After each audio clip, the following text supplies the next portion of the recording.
MSF টিমকে, কারণ আমাকে একটু সময় দেওয়ার জন্য। অ্যাকচুয়ালি আমি যদি বলি, আমাদের এই ওয়েটাতে একটু বুধবারের সমস্যা হয়, আমার সেটা খেয়াল ছিল না। সেক্ষেত্রে অ্যাকচুয়ালি আমি আহ, যদিও আমার অন্যান্য দিন পরে 8টা বাজে আমি বাসায় ঢুকে যাই, বাট আজকে আহ, 7টা বাজে স্টাফ কোয়ার্টার থাকার পরেও আমি আসলে, আমি ভাবছি আজকে সাড়ে সাড়ে 7টার ভিতরে চলে আসবো। আমার খেয়াল ছিল না যে আজকে বুধবার। তারপরে প্রায় 2 কিলোমিটার দূরে নেমে দেন হলো আমি রিক্সা নিয়ে পরে বাসার সামনে আসি। এনিওয়ে, থ্যাংক ইউ সবাইকে। আসলে কষ্ট দিয়ে ফেললাম ওয়েট করে, এবং টাইমও কিল করে ফেললাম অলরেডি স্যার, আপনি কি 10 মিনিটস জেনরা প্লাস। স্টাফ কোয়ার্টার আসছিলেন?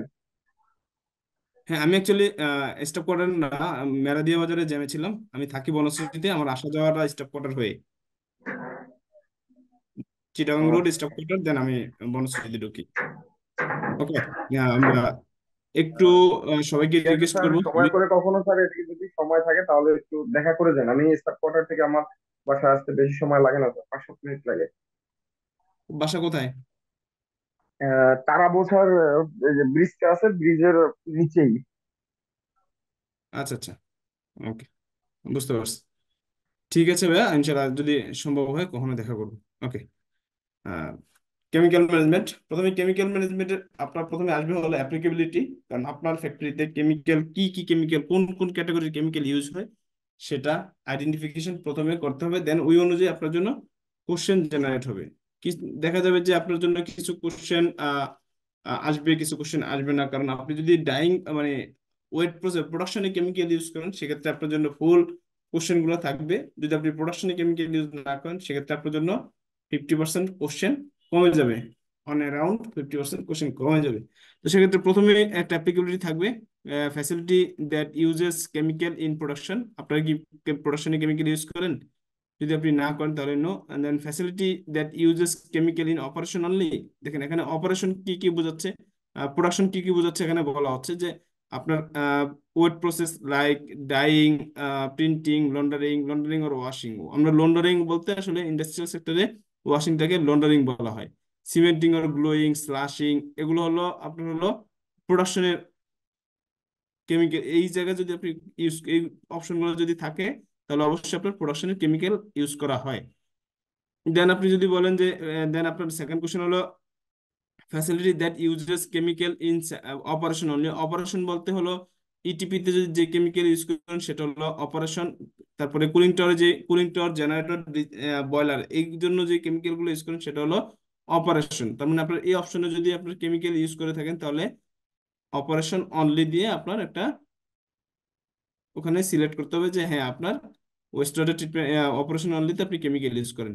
দেন facility uses chemical in maintenance, tooling or equipment. মানে আপনার মেইনটেনেন্সের ক্ষেত্রে যে কেমিক্যাল গুলো ব্যবহার করা হয়, like machine oil, lubricant, grease, হ্যাঁ, তারপরে WD-40, আমরা যেই জিনিসগুলো ইউজ করি, এগুলো হলো এগুলো হলো কেমিক্যাল। এগুলা মেইনটেনেন্স কেমিক্যাল হিসেবে আইডেন্টিফাইড করা হয়। Facility that uses spot cleaner in production. আপনার প্রোডাকশনে একটা হলো শুধু প্রোডাকশনে কেমিক্যাল, আর একটা হলো স্পট ক্লিনার ইউজ করেন কিনা। তারপরে বলা হচ্ছিল facility that minimal chemical use. আপনারা অন্যান্য কেমিক্যাল ইউজ করেন কিনা, সেক্ষেত্রে আমরা ডিজেল, এলপিজি, তারপরে cooking fuel, detergent, kitchen supply, paint, thinner, এই ধরনের কেমিক্যাল গুলো আমরা ইউজ করি কিনা। যদি করি তাহলে সেখানে ইয়েস হবে। স্যার, প্রোডাকশনে যদি ইউজ করি সেই ক্ষেত্রে কি হবে? প্রোডাকশনের ক্ষেত্রে প্রোডাকশন ইউজ করলে আপনার ইএস দিবেন। ওখানে কোন কোন প্রোডাকশনে কোন কোন প্রোডাকশনে ইউজ করেন সেটা সিলেক্ট করতে হবে। জি, থ্যাংক ইউ স্যার। ওকে। দেন আরো অ্যাপ্লিকেবিলিটি যে জিনিসগুলো আসবে সেটা হলো select all process performed your facility. আপনার যে যে প্রসেসগুলো আছে সেই প্রসেসগুলো, লাইক আপনার যদি ডাইং থাকে ডাইং ইয়েস দিবেন, যদি ডাইং না থাকে নো দিবেন। প্রিন্টিং যদি ইয়েস থাকে প্রিন্টিং ইয়েস দিবেন। এইভাবে সিলেক্ট করতে হবে আপনার ওখানে কি কি প্রসেস আছে। দেন বলা হচ্ছে যে does it facility community chemicals. Community chemicals মানে যে আমরা যে বেসিক কেমিক্যাল গুলো বলি, like sulphuric acid, like hydrochloric acid, এই ধরনের যে কেমিক্যাল গুলো আছে, যেটা যেটা এটাই মূল মূল কেমিক্যাল, সেটা হলো কমিউনিটি কেমিক্যাল। এই ধরনের কেমিক্যাল গুলো আমরা ব্যবহার করি কিনা। দেন বলা হচ্ছে ডাজ ইট ফ্যাসিলিটি ইমপ্লিমেন্ট এমআরএসএল। আপনার ফ্যাক্টরি কি এমআরএসএল ইমপ্লিমেন্ট করে কিনা। প্রথম কোশ্চেন লেভেল ওয়ানের প্রথমে বলা হচ্ছে, এটা নতুন, অনেকগুলো কোশ্চেন এখানে নতুন আসছে। Does it facility have written chemical management system policy? আগে এই পলিসি সিস্টেম ছিল না, তার মানে এখন বর্তমানে আপনাদের রিটেন কোনো কেমিক্যাল ম্যানেজমেন্ট সিস্টেম পলিসি আছে কিনা, সেটা সব ফ্যাক্টরিতে থাকে, কেমিক্যাল থাকুক বা না থাকুক। কারণ কেমিক্যাল প্রোডাকশনে ব্যবহার করা হোক বা না করা হোক, তারপরেও কেমিক্যাল ম্যানেজমেন্ট পলিসি থাকে, কারণ প্রোডাকশনের বাইরেও আমরা কেমিক্যাল গুলো ইউজ করি। দেন 2 নম্বর কোশ্চেনে বলা হচ্ছে, have you against the responsibility of implementing and maintaining the chemical management system team or staff member?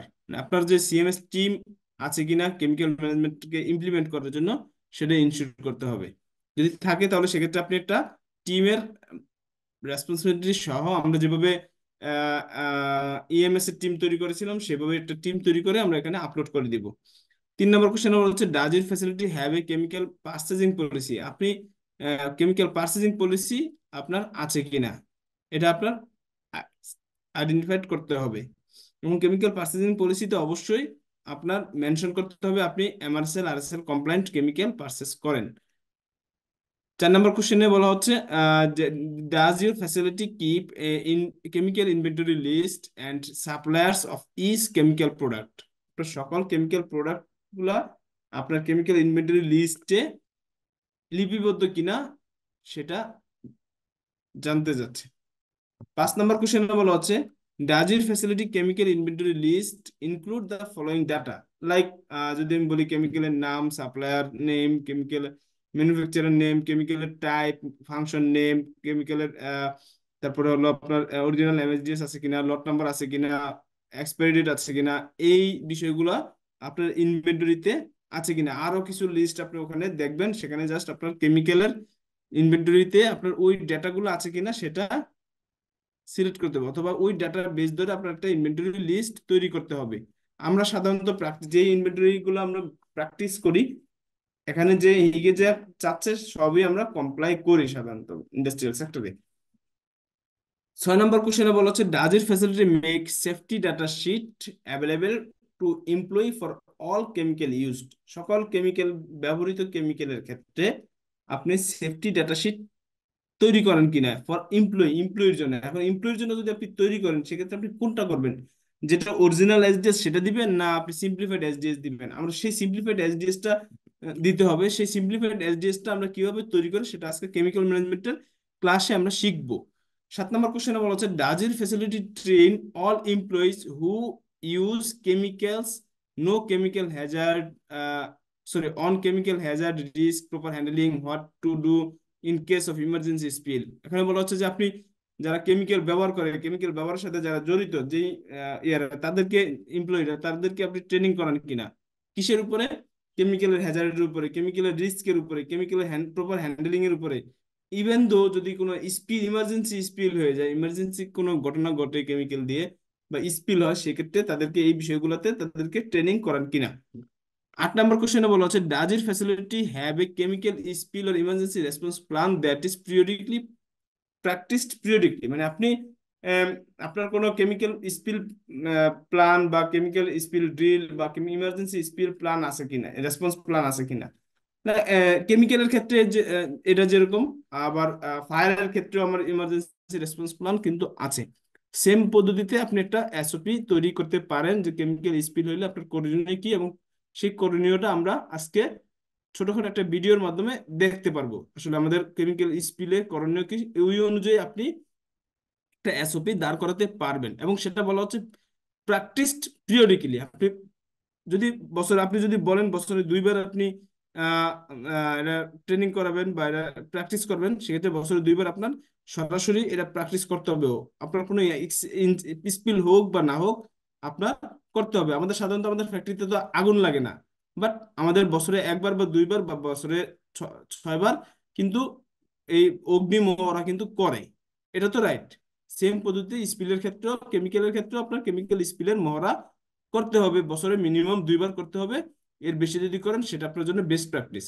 9 নম্বর কোশ্চেনে বলা হচ্ছে, does it facility have appropriate or operable protective and safety equipment as recommended by global harmonization system compliant safety data sheet in all areas where chemical are stored and use? যেখানে chemical রাখা হয়, store করা হয় অথবা ব্যবহার করা হয়, এবং ব্যবহার করা হয়, সেখানে ওই কেমিক্যালের, যেই কেমিক্যাল আপনার রাখা আছে, ওই কেমিক্যালের স্পেসিফাইড কেমিক্যালের যে simplified, sorry, globally harmonise system compliant SDS আছে, ওই এসডিএস এর যে প্রোটেক্টিভ ইকুইপমেন্ট রিকমেন্ড করছে যে এই প্রোটেক্টিভ ইকুইপমেন্টটা লাগবে, ওই প্রোটেক্টিভ ইকুইপমেন্টটা আপনি অ্যাপ্রোপ্রিয়েটলি প্রোভাইড করেন কিনা, আপনার ফ্যাক্টরিতে আছে কিনা।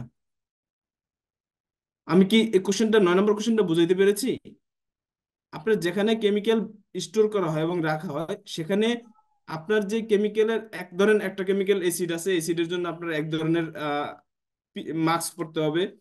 আবার আপনার হলো পাশে কিছু দূরে যায় আপনার ওই স্টোরেই আবার আপনার জন্য লাইম আছে, তো লাইমের ক্ষেত্রে আর অ্যাসিডের ক্ষেত্রে আপনার কি সেম মাস্ক হবে? অবশ্যই আলাদা আলাদা মাস্ক থাকতে হবে।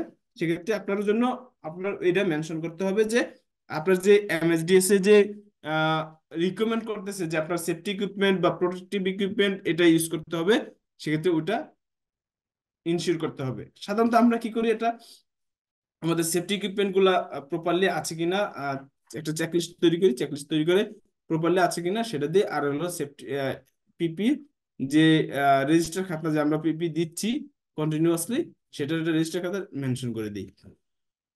তবে আসলে মূল উদ্দেশ্য হলো প্রপার সেফটি সেফটি ইকুইপমেন্ট গুলো দিতে হবে। অ্যাসিডের ক্ষেত্রে অ্যাসিডের জন্য রেসপিরেটরি মাস্ক দিতে হবে, আর লাইমের ক্ষেত্রে ডাস্ট মাস্ক দিতে হবে। তার মানে আপনার দুইটা ভিন্ন জিনিসের জন্য দুইটা আলাদা আলাদা কিন্তু আপনার পিপি প্রোভাইড করতে হবে, যেটা সেফটি ডাটা শিটে রিকমেন্ড করা থাকে। যদি সেফটি ডাটা শিটটা জিএইচএস কমপ্লায়েন্ট হয়, গ্লোবালি হারমোনাইজেশন সিস্টেম কমপ্লায়েন্ট যদি হয়। 10 নম্বর কোশ্চেনে বলা হচ্ছে, does your facility have chemical hazards signage and safe handling equipment in the area of facility where chemical use? যেখানে কেমিক্যাল ব্যবহার করা হয় সেখানে কেমিক্যালের হ্যাজার্ড গুলোর সাইন আছে কিনা, এবং কিভাবে সেফ হ্যান্ডেল করার মতো ইকুইপমেন্ট গুলা অ্যাভেলেবেল কিনা সেটা ইনশিওর করতে হবে। সবকিছুই কিন্তু এগুলো প্র্যাকটিক্যাল, মানে এগুলো কিন্তু ভিজিট ছাড়া কিন্তু এগুলো কোনো কিছু পসিবল না। কোনো ডকুমেন্টেশন দিয়ে আসলে এগুলো কিন্তু কভার করা পসিবল না, সবকিছু ভিজুয়াল। দেন 11 নম্বর কোশ্চেনে বলা আছে, does you facility select and purchase chemical based on their hazardous and MRSL requirement? আপনি যে কেমিক্যাল পারচেস করেন বা সিলেক্ট করেন, ওই কেমিক্যাল গুলো আসলে সিলেক্ট করেন কিসের ভিত্তিতে? তাদের হ্যাজার্ড এবং এমআরএসএল রিকোয়ারমেন্টের ভিত্তিতে করেন কিনা সেটা জানতে চাইছে। যদি করেন সেক্ষেত্রে আপনি সেই এভিডেন্স হিসেবে ডকুমেন্ট দিবেন। সেই ডকুমেন্টটা দিতে পারবেন হলো আপনি যে আহ, আহ, ধরেন আপনার যে কেমিক্যাল গুলো আছে সেই লিস্টের কোন কেমিক্যালের হ্যাজার্ড ক্রাইটেরিয়া কেমন এবং এমআরএসএল কমপ্লায়েন্ট কিনা সেটা যদি দেন তাহলেই কমপ্লায়েন্ট। 12 নম্বর কোশ্চেনে বলা হচ্ছে সেম, যে আপনার তাদের হ্যাজার্ড এবং আরএসএল রিকোয়ারমেন্ট মিট করে এরকম কোনো কেমিক্যাল ইউজ করেন কিনা, পারচেস করেন কিনা, বা সে পারচেস করার ক্ষেত্রে সিলেক্ট করেন কিনা। তার মানে আমরা কিন্তু পার্সেস পলিসিতে এই দুটো জিনিস ইনশিওর করে আসছি যে আমরা কেমিক্যাল পার্সেস করব তাদের কেমিক্যালের হ্যাজার্ড এবং আরএসএল এমআরএসএল এর উপর ভিত্তি করে। তো সেক্ষেত্রে আমরা কিন্তু এটা মেনশন করতে পারবো। তারপরে যদি বলি 13 নম্বর কোশ্চেনে বলা হচ্ছে, does your facility have an environmental and occupational health and safety programme specific to chemical management? আপনার কেমিক্যাল ম্যানেজমেন্টের জন্য কিন্তু environmental and occupational health and safety programme থাকে, যেখানে একজন রেসপন্সিবল থাকবে ইএইচএস বা ওএসএস ওএসএস এ, যে ইনশিওর করবে যে আসলে আপনার occupational health and safety specifically chemical ম্যানেজমেন্টের জন্য। তো সেক্ষেত্রে যারা কেমিক্যাল ম্যানেজমেন্টে কাজ করে, আপনারা যারা কেমিক্যাল ম্যানেজমেন্টে কাজ করেন তাদের কিন্তু মেডিকেল টেস্ট করানো লাগে, এটা কিন্তু একটা occupational health and safety programme. তারপরে এনভায়রনমেন্টাল প্রোগ্রাম গুলো কি হইতে পারে? এনভায়রনমেন্টাল প্রোগ্রাম গুলো হইতে পারে যে যারা কেমিক্যাল ইউজ করে তাদেরকে আহ কি বলে,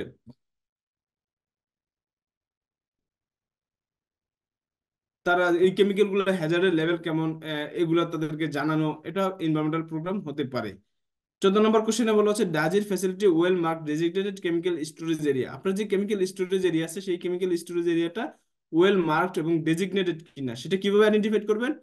যে একটা যে স্টোরটা হবে সেই স্টোরটা অবশ্যই ওখানে উপরে থাকবে এটা কেমিক্যাল স্টোর, প্লাস হলো আহ, আরো কিছু ডিজাইন, আরো কিছু কি বলে পোস্টার, যে আনঅথরাইজড পিপল কেউ ঢুকতে পারবে না এই ধরনের কিছু পোস্টার, এখানে ধূমপান নিষেধ বা কোনো কিছু পান করা নিষেধ, এই ধরনের পোস্টার গুলো আপনি দিবেন এবং কেমিক্যালের হ্যাজার্ডের পোস্টারটা এখানে দিয়ে দিবেন। দেন ডাজ 15 নম্বর কোশ্চেন হচ্ছে does it facility have well marked sub store area. আপনার যে মেন স্টোরে দিলেন, তারপর সাব স্টোরে আপনার আসলে এটা ওয়েল মার্কড কিনা সেটা ইনশিওর করতে হবে। দেখেন সাব স্টোর কিন্তু ডেজিগনেটেড না, বাট মেন স্টোর কিন্তু ডেজিগনেটেড হইতে হবে।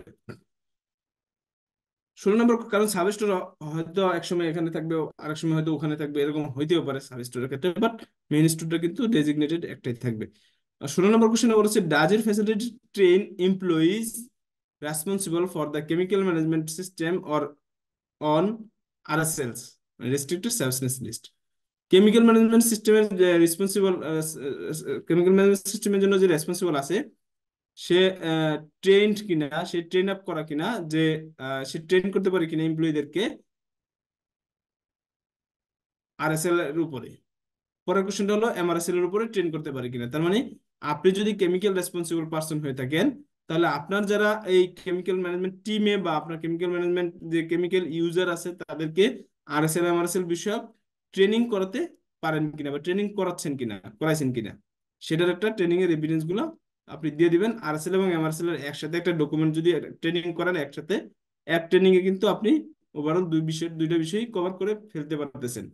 18 নম্বর কোশ্চেন বলছে does it facility have an established process to investigate and resolve potential RSL failure. যদি আপনার আরএসএল ফেলিয়ার হয় সেক্ষেত্রে আপনার ইনভেস্টিগেট আর রিজলভটা কি হবে, মানে আপনি সেটা রুট কজ অ্যানালাইসিস করতে হবে। দেন হলো একটা একটা পলিসি থাকবে যে আরএসএল ফেলিয়ার হলে আপনি কি করবেন, সেক্ষেত্রে ওই পলিসি অনুযায়ী আপনার হলো সিস্টেমটা ইনভেস্টিগেট করতে হবে। ইনভেস্টিগেট করার জন্য আপনার একটা প্রসেস থাকবে, ওই প্রসেসটা এখানে আইডেন্টিফাইড করতে হবে। লেভেল 2 তে চলে আসছি আমরা।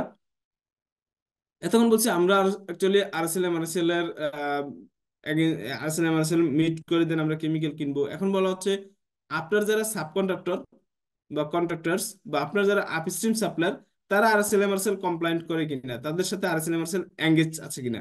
অ্যাকচুয়ালি যখন আমরা এই বিষয়টা কাজ করি, আমাদের কোন একটা ব্র্যান্ড আমাদেরকে বললো যে আপনার এই আরএসএলটা মেনটেন করতে হবে, তখন আমরা কি করি, আগে তাকে ডিক্লারেশন দেওয়ার আগে আমরা আমাদের আপস্ট্রিম সাপ্লায়ার আর আমাদের সাবকন্ট্রাক্টরকে আমরা মেল দিই যে আমার এই আরএসএলটা আছে, আপনি কমপ্লেন করতে পারবেন কিনা। তখন তারা যদি কমপ্লেন করে তাহলে সেক্ষেত্রে আমরা আবার ব্র্যান্ডকে ইনশিওর করি যে আমরাও কমপ্লেন করতে পারবো।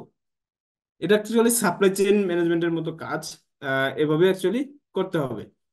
21 নম্বর কোশ্চেনে বলা হচ্ছে does it facility have following capabilities and authority in your chemical management system team. আপনার কেমিক্যাল ম্যানেজমেন্ট টিমের কিছু ক্যাপাবিলিটি থাকতে হবে, যারা ট্রেন, আমরা যে বলে আসছি যে তাদেরকে তারা ট্রেনিং করাতে পারবে কিনা, তাদের দক্ষতা আছে কিনা, কেমিক্যাল ম্যানেজমেন্টের কোনো ট্রেনিং আছে কিনা, এই ধরনের কিছু ক্যাপাবিলিটিস সিলেক্ট করতে হবে। সেটা যদি থাকে, যেটা যেটা থাকবে সেটা ইয়েস দিতে হবে। 22 নম্বর কোশ্চেন হচ্ছে does it facility have N implementation plan to improve your chemicals management system.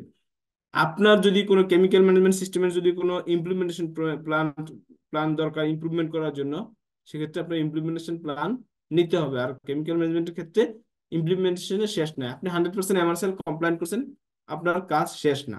এখন আপনি দেখবেন সবচেয়ে হ্যাজার্ডাস কেমিক্যাল কোনগুলো আছে, সেগুলোকে স্ক্রিন করতে হবে। স্ক্রিন করে আপনার একটা প্ল্যান নিতে হবে যে আপনি কিভাবে লেস হ্যাজার্ডাস কেমিক্যাল আপনি নিয়ে আসবেন।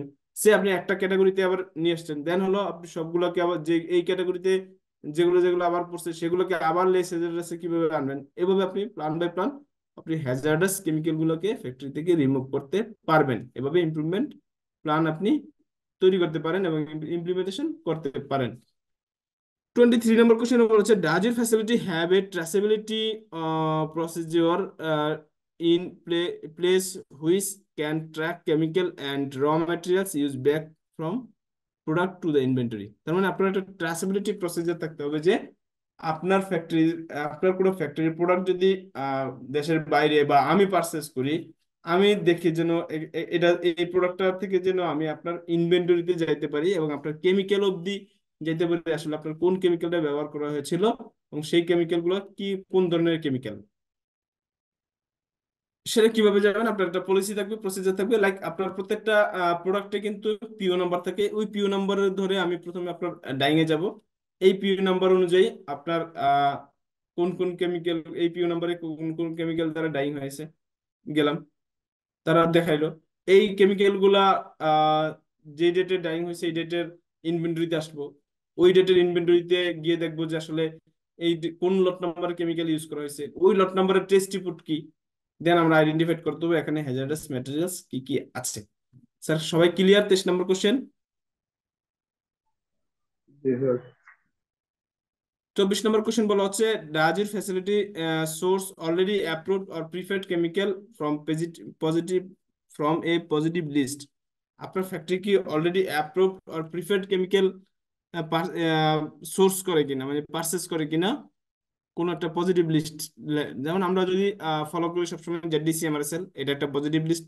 আমরা যদি কোনো কেমিক্যাল জেডিসি এমআরএসএল লিস্টেড হয় সেক্ষেত্রে তার মানে ধরে নিই জেডিসি এমআরএসএল পজিটিভ লিস্টেড কেমিক্যাল, এটা আমরা এটা ইউজ করতে পারি। এটা যদি আপনারা অ্যাপ্রুভ করেন অলরেডি, এইভাবে যদি অ্যাপ্রুভ করেন সেক্ষেত্রে আপনারা এই কোশ্চেনের অ্যান্সার ইয়েস দিতে পারবেন। 28 নম্বর কোশ্চেনে বলা হচ্ছে, does it facility contribute a chemical analysis against human and environmental Hazard criteria to this alternative process? বলা হচ্ছে আপনার প্রথমে যে আপনার যে ফ্যাসিলিটি কন্ট্রিবিউট করতে হবে কেমিক্যাল অ্যানালাইসিসের জন্য, কেমিক্যাল অ্যানালাইসিস করতে, এবং সেটা অবশ্যই হিউম্যান এবং এনভায়রনমেন্টাল হ্যাজার্ড ক্রাইটেরিয়াকে ফলো করে। এবং সেক্ষেত্রে যদি কোনো টক্সিক অর পারসিস্টেন্ট বায়ো অ্যাকুমুলেটিভ পাওয়া যায় সেক্ষেত্রে তার অল্টারনেটিভ প্রসেসে যাইতে হবে, যে অন্য কোনো কেমিক্যাল সোর্স করা যায় কিনা।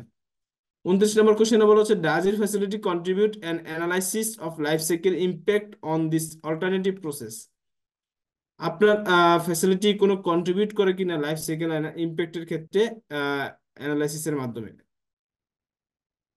একটা অ্যানালিসিসে লাইফ সাইকেল ইমপ্যাক্ট অ্যানালিসিস করতে কোনো কন্ট্রিবিউশন আছে কিনা।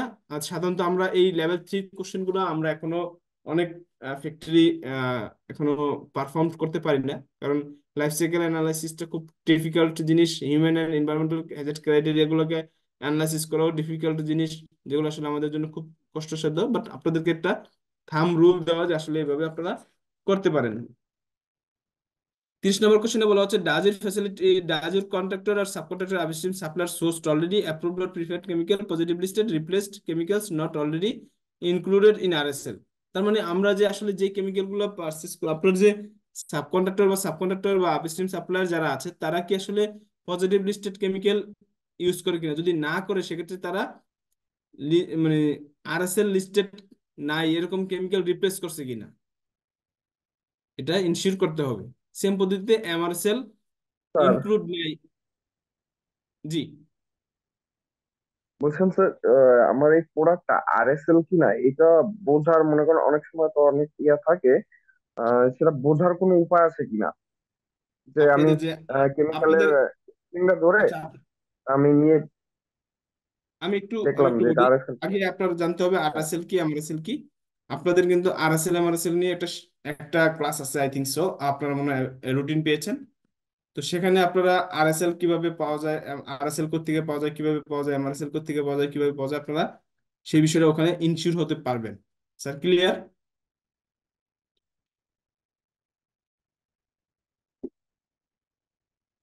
অনেক ডিপলি যদি আমি আরএসএল এমআরএসএল নিয়ে ক্লাস করতে গেছি তাহলে আমার 2 ঘন্টা লাগবে। জি স্যার।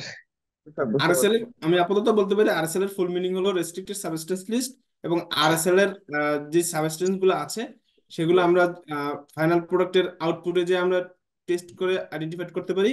এমআরএসএল হলো ইনপুট, এমআরএসএল হলো ম্যানুফ্যাকচারিং রেস্ট্রিক্টেড সাবস্টেন্স লিস্ট, যেটা আমরা ইনপুটের টেস্টিং এর মাধ্যমে আমরা আইডেন্টিফাই করতে পারি এই রেস্ট্রিক্টেড যে সাবস্টেন্স গুলো আছে সেগুলো এখানে প্রেজেন্স আছে কিনা। এই ছিল হলো কেমিক্যাল ম্যানেজমেন্ট। আমাদের এই পার্টটা অলরেডি শেষ হিগ এফএম এর। আপনাদের কোনো কোশ্চেন আছে কিনা সেক্ষেত্রে আপনারা বলবেন। যদি না থাকে সেক্ষেত্রে বেশি হ্যাপি আমি, আর যদি থাকে সেক্ষেত্রে আরো বেশি হ্যাপি আমি।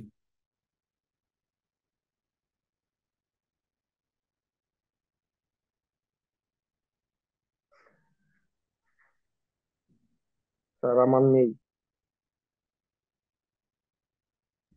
নেই স্যার, কোনো প্রশ্ন নাই।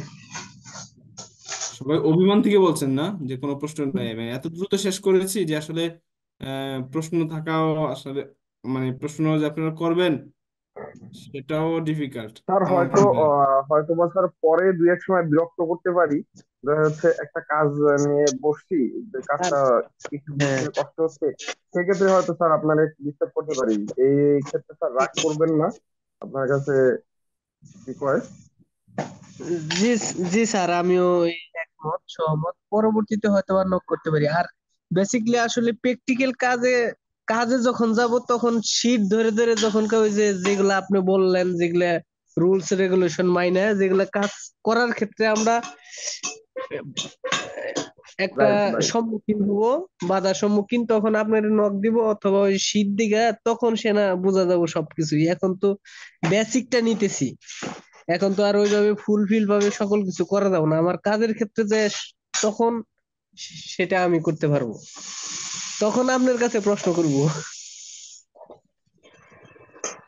আচ্ছা, প্রশ্নের অপশন রেখে দিলেন, রাইট? জি স্যার, অবশ্যই জি জ্বালাবো একটু স্যার, না একটু একটু। কষ্ট করে।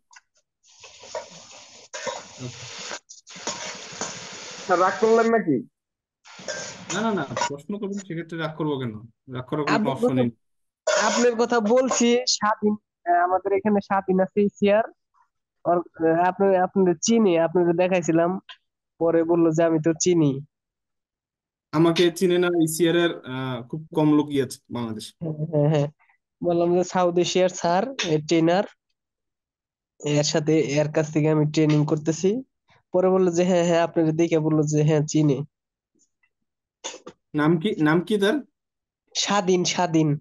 স্বাধীন বস, আমার স্বাধীন স্বাধীন। বস। আচ্ছা আচ্ছা, ভাই চিনি, এখন অনেকে চিনি। ইসিআর এমএস হিসাবে আছে মেঘনা গ্রুপে আমাদের এখানে। ওকে, গুড। সে বাসায় যাইতে বলে, তার ওয়াইফ আছে তো যাই না আমি। জান না কেন? এই তার ওয়াইফ আছে, লজ্জা লাগে যাইতে, সংকোচ সংকোচ লাগে। আচ্ছা আচ্ছা। স্যার হিমেল আর স্যারের চেনা আছে নাকি? বর্তমান স্যার আগে লং নেক্সাস টাইম, গ্রুপে ছিল। আর লং টাইমের যদি কোনো কোর্স থাকে, মানে ডাইরেক্টলি আমি ওয়েবসাইটে ঢুইকা সকল কিছু প্র্যাকটিক্যালি ভাবে করতে পারলাম, এরকম যদি কোনো কিছু থাকে, এটা নেওয়া মনে হয় আরো সবথেকে থেকে বেটার হয়। ভাই এই বিষয়টা নিয়ে আপনি আমার সাথে পরবর্তীতে কথা বললেন, ঠিক আছে? এখানে এই বিষয়টা নিয়ে আলোচনা না করাই বেটার মনে করি। ঠিক আছে স্যার, ধন্যবাদ।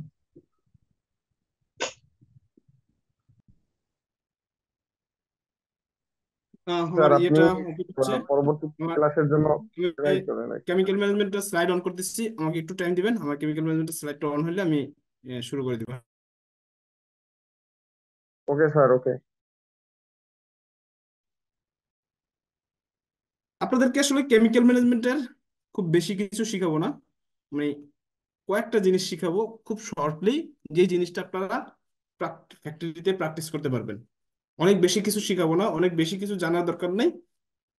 চারটা জিনিস, চারটা বা পাঁচটা জিনিস আপনাদেরকে শিখাবো আজকে। ওই চারটা বা পাঁচটা জিনিসই আপনারা নলেজে রাখবেন, ঠিক আছে?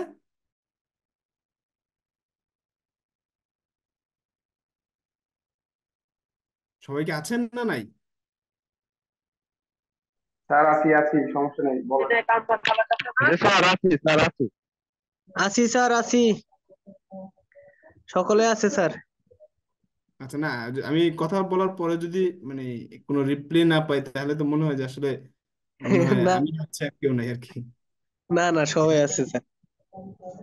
এমনি আসলে আমার স্লাইডটা ইয়েতে ছিল, মেলে ছিল, ওখান থেকে ডাউনলোড হচ্ছে, যার কারণে একটু সময় লাগছে আসলে। আমি তো অন্যান্য দিন প্রিপেয়ার্ড হয়ে বই, প্রিপেয়ার আগে থেকে প্রিপেয়ার্ড হয়ে থাকি। আজকে আসলে এমন একটা সিচুয়েশন হয়েছে যে আমি আসলে সময় পাচ্ছি না কোনো কিছু করার, এই জন্য এরকম হয়ে গেছে।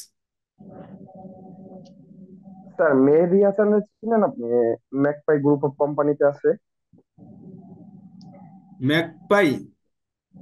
হ্যাঁ, ম্যাকপাই গ্রুপ অফ কোম্পানি। মেহেদি নামের অনেকে আছেন, কে কোন ফ্যাক্টরিতে কখন মুভ করে আসলে বোঝা মুশকিল। ওনার নাম হচ্ছে মেহেদী হাসান। তো হিমেল, হিমেল স্যার চেনা আছে? দেখেন, এক মেহেদী হাসান জব করে হলো জাবেরেন জুবাইরে, আরেক মেহেদী হাসান জব করে হলো আহ, এম এস এম নিটয়ারে, আরো এক আরো দুইজন মেহেদী হাসান আছে, তারা যে কোন দিক থেকে কোন দিকে যাচ্ছে, কখন কই কেস আসলে বলা মুশকিল, যার কারণে এটা ডিফাইন করা সম্ভব না যে আসলে আমি সবাইকে না চিনলেও ইনশাল্লাহ আমাকে অনেকে চিনবে, এতটুকু বিলিভ করতে পারি।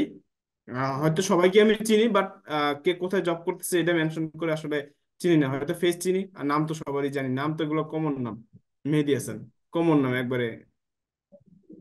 ঠিক আছে, আমার কথা বলবেন, দেখবেন যে হ্যাঁ চিনে, এতটুকু ডিক্লেয়ার ইনশিওর করতে পারি যে আমাকে চিনে।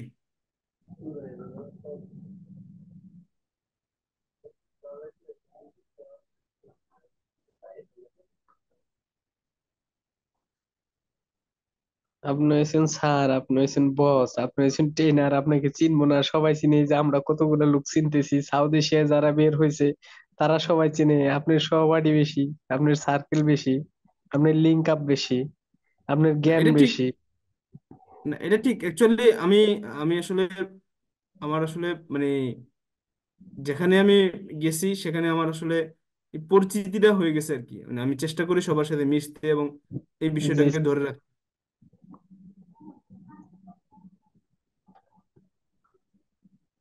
আপনার কথাগুলো স্টেট কাট স্যার, ঠিক আছে। স্টেট কার্ড হওয়া ছাড়া আসলে উপায় নেই অ্যাকচুয়ালি। আমি আহ, যেহেতু প্রফেশনালি এখন কাজ করি, প্রফেশনালি জব করি, কাজ করতে হয়, সেক্ষেত্রে আমার অনেক কিছু স্টেট কার্ড বলতে হয়।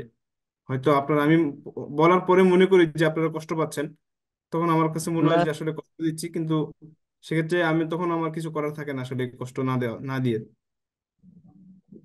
না স্যার, সমস্যা নাই, হাজারো ব্যস্ততার মাঝে যে ক্লাসগুলো নিতে পারতেছেন এটাই তো অনেক কিছু।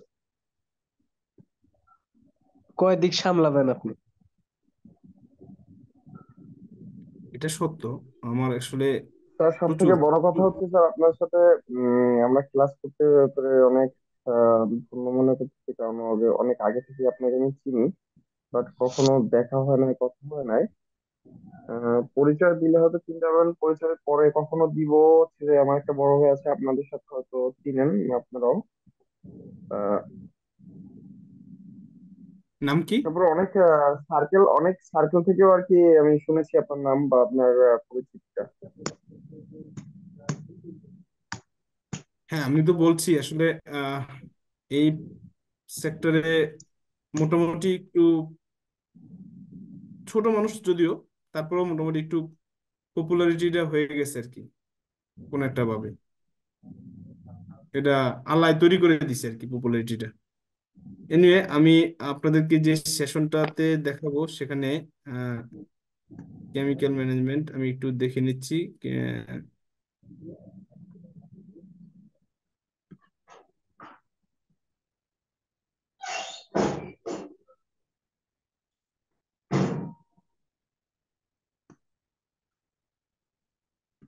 আচ্ছা আমরা শুরু করি, হ্যাঁ।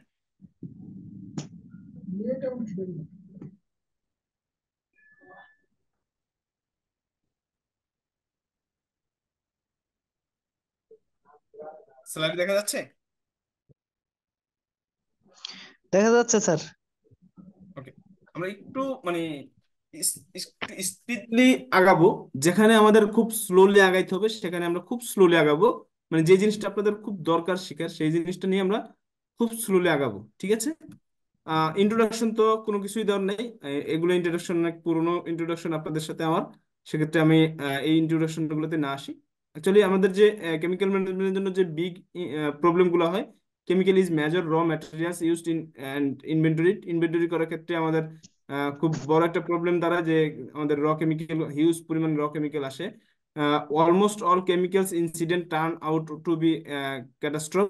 আমাদের যেই কেমিক্যাল গুলোর মাধ্যমে ইনসিডেন্ট ঘটার সম্ভাবনা থাকে। Chemical has significant adverse effect on health, environment and properties. আপনার যে আম, আপনার যে স্বাস্থ্যগত ঝুঁকি, এনভায়রনমেন্টাল ঝুঁকি এবং আপনার যে সম্পদের ঝুঁকি, এই ঝুঁকিগুলো কিন্তু সিগনিফিকেন্টলি ঘটে ঘটে যার কারণে এটা আমাদের জন্য একটা বিগ প্রজেক্ট, বিগ প্রবলেম। তারপরে আমরা আসলে কেন কারা এই কেমিক্যাল ম্যানেজমেন্ট নিয়ে কথা বলে, কাস্টমার্স কথা বলে, ব্র্যান্ডস এন্ড রিটেলার্স কথা বলে, ইন্টারন্যাশনাল প্রেশার গ্রুপ যারা আছে তারা কথা বলে, ইন্টারেস্টেড পার্টির যারা লাইক এনজিও, মিডিয়া, তারা এই কেমিক্যাল ম্যানেজমেন্ট নিয়ে কথা বলে। আমরা কিন্তু মোটামুটি সবাইকেই কভার করতে পেরেছি।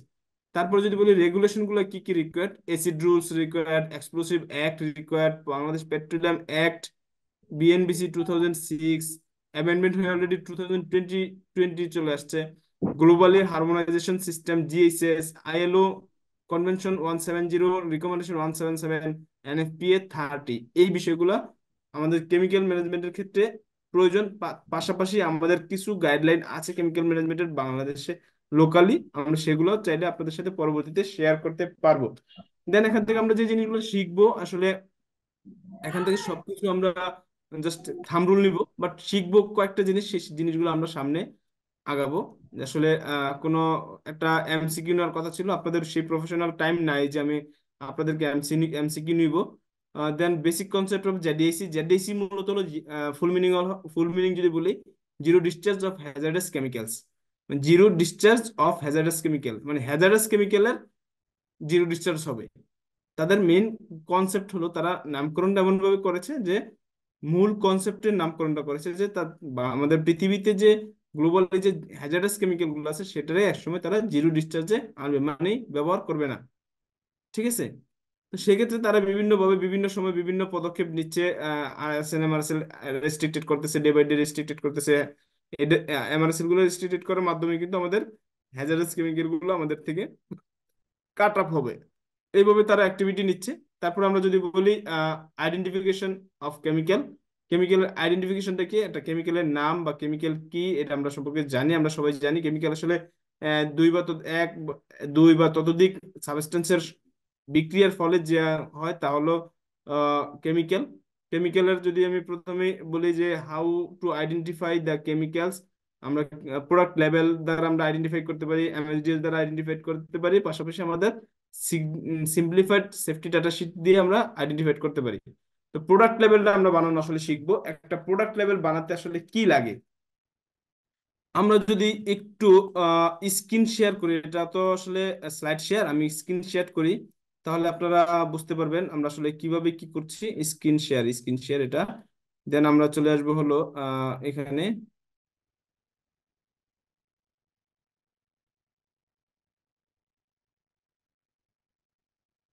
সরি।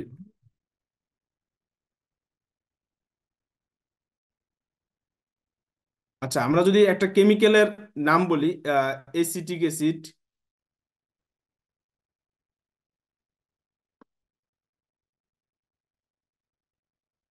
সে আমরা এই এসডিএসটা থেকে আমরা একটা এই এসিটিক অ্যাসিডের আমরা একটা কি বানাবো, লেভেল বানাবো।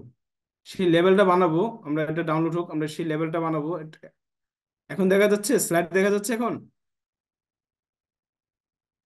জি দেখা যাচ্ছে, জি দেখা যাচ্ছে। ওকে। দেখা যাচ্ছে স্যার। একটা জি প্রোডাক্টের দেখা যাচ্ছে লেভেল স্যার। বানানোর জন্য, একটা প্রোডাক্টের লেভেল বানানোর জন্য সেক্ষেত্রে আপনার রিকোয়ারমেন্ট হলো,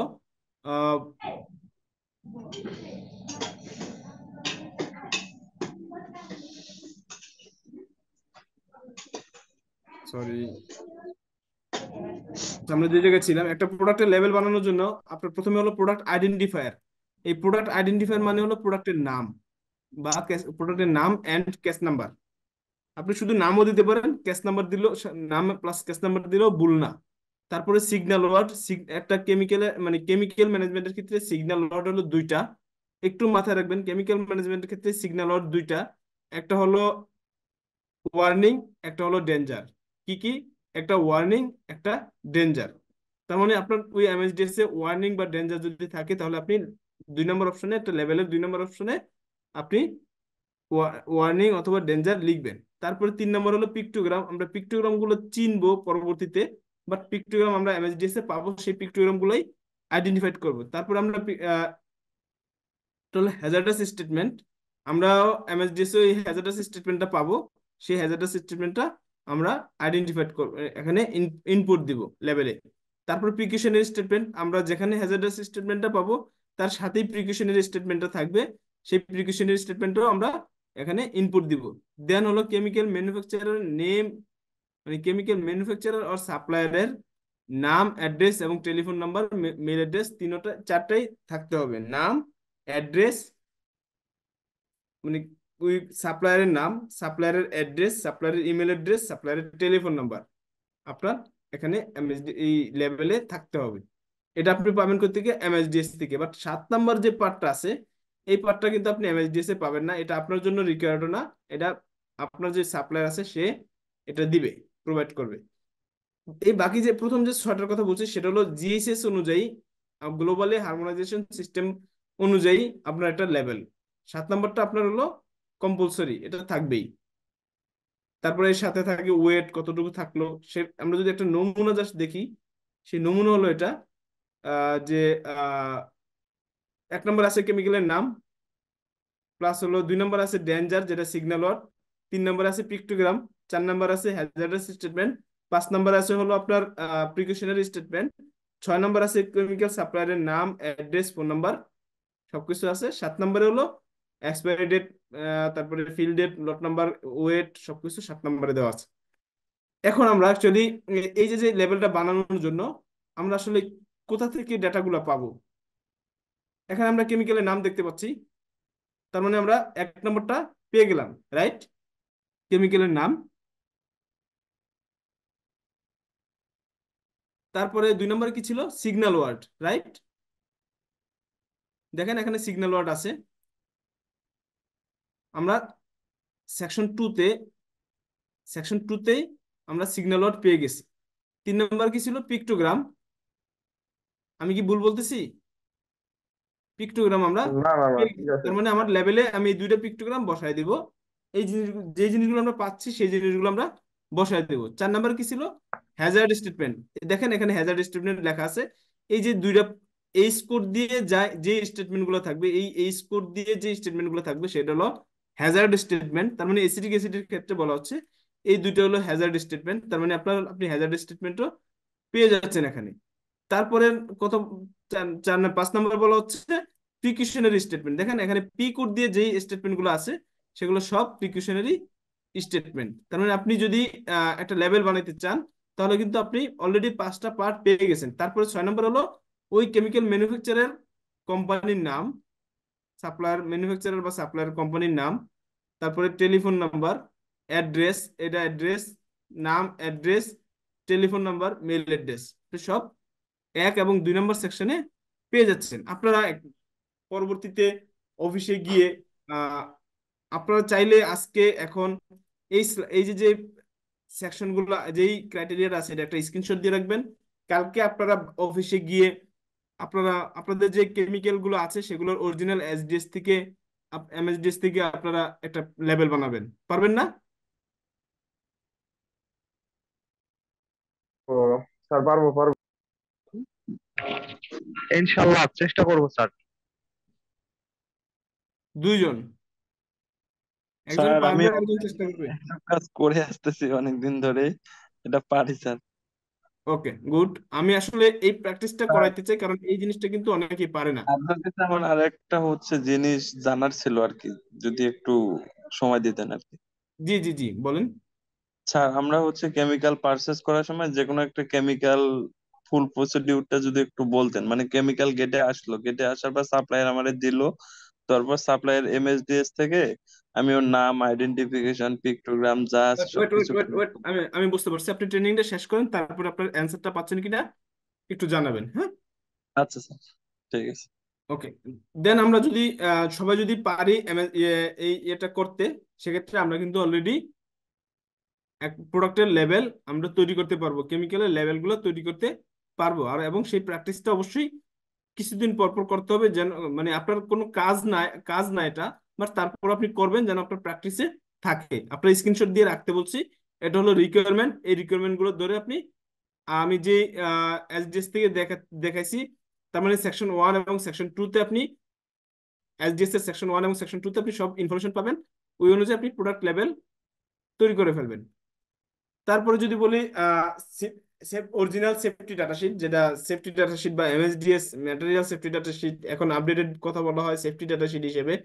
সেফটি ডাটা শিটে মূলত 16টা পয়েন্ট থাকে, 16টা পয়েন্ট, এবং 16টা পয়েন্টেই কিন্তু এ- এই সিরিয়াল অনুযায়ী থাকতে হয়।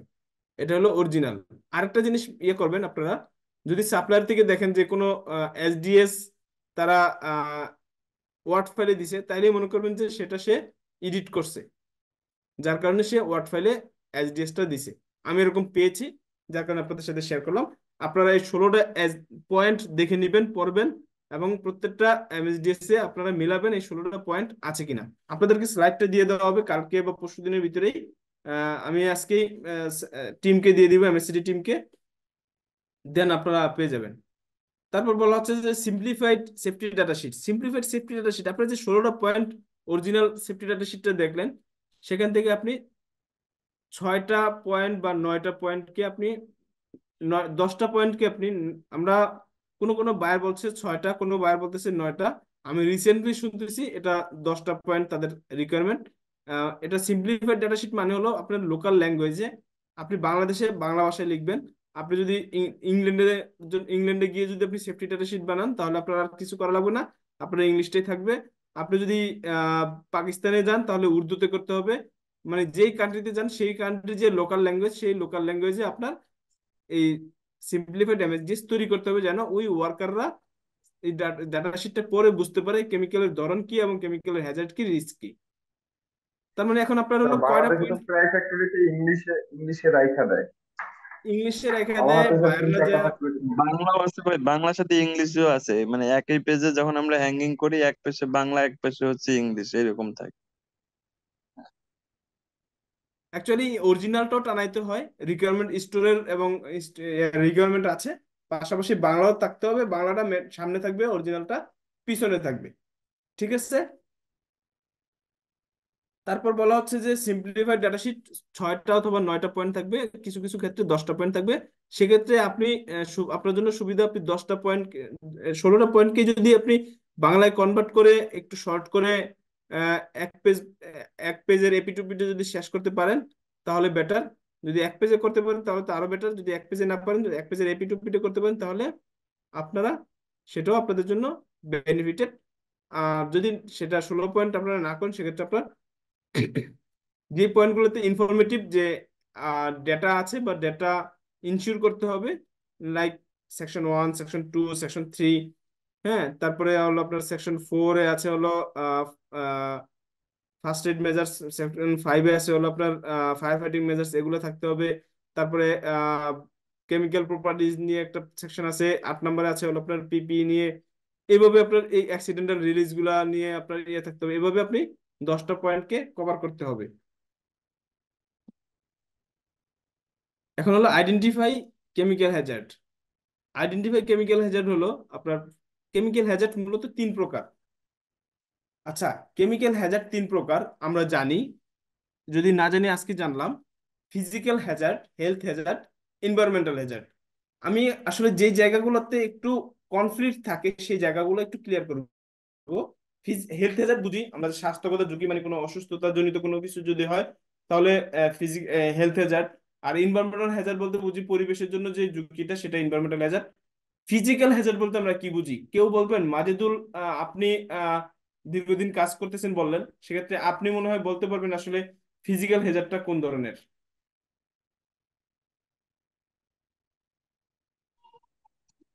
জি স্যার, ফিজিক্যাল হ্যাজার্ড জি। স্যার যেই হ্যাজার্ড গুলা হচ্ছে পরিবেশের সাথে সম্পৃক্ত।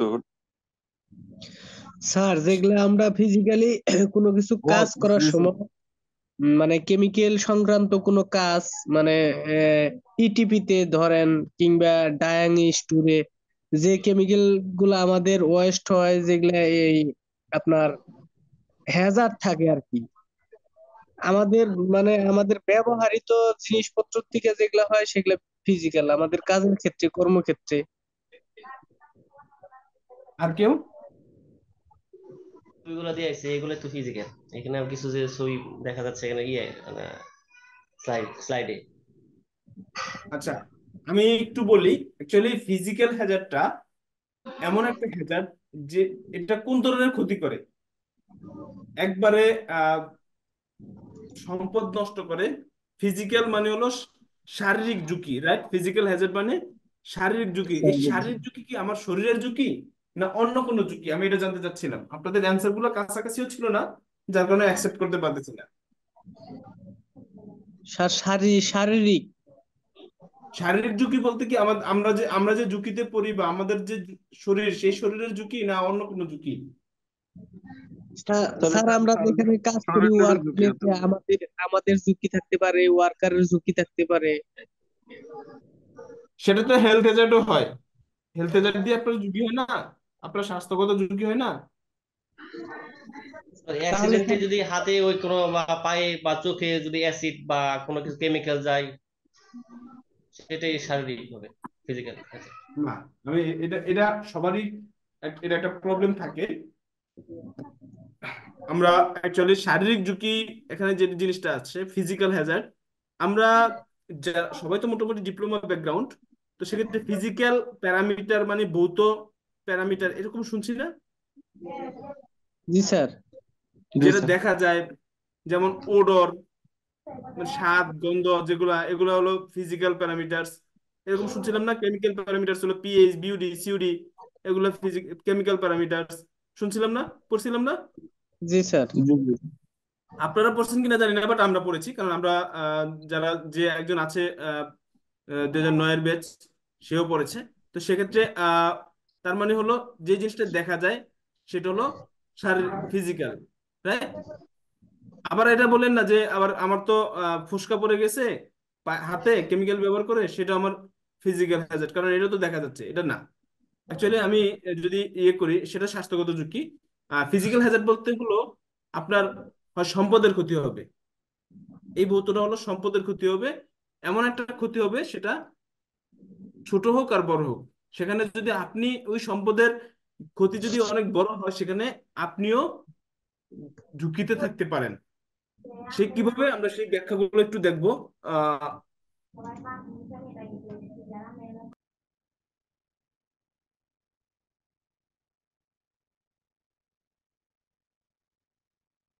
আচ্ছা,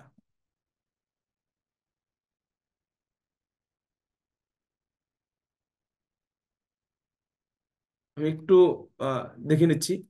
আচ্ছা,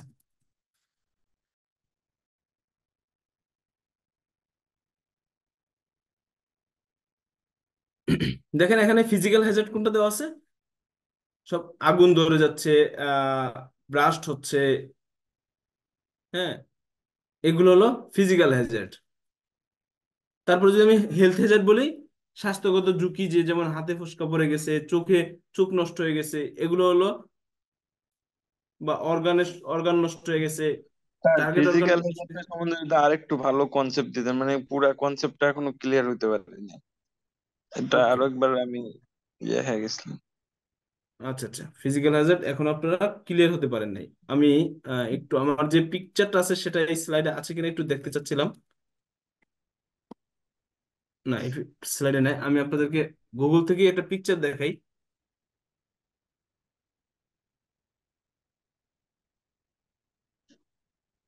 ডিস্টার্ব করে।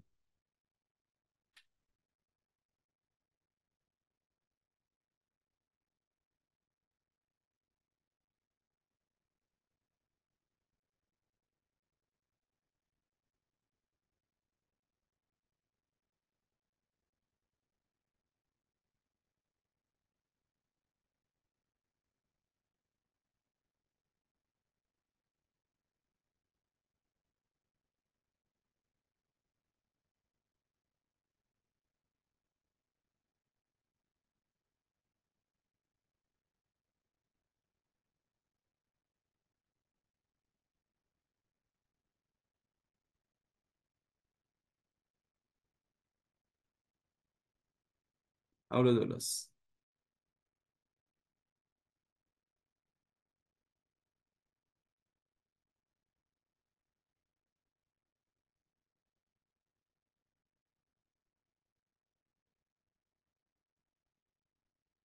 আচ্ছা, আমরা যে স্লাইডটাতে আসছি, এই স্লাইডটাতে অ্যাভেলেবেল আছে ওই পার্টটা, দেখা যাচ্ছে?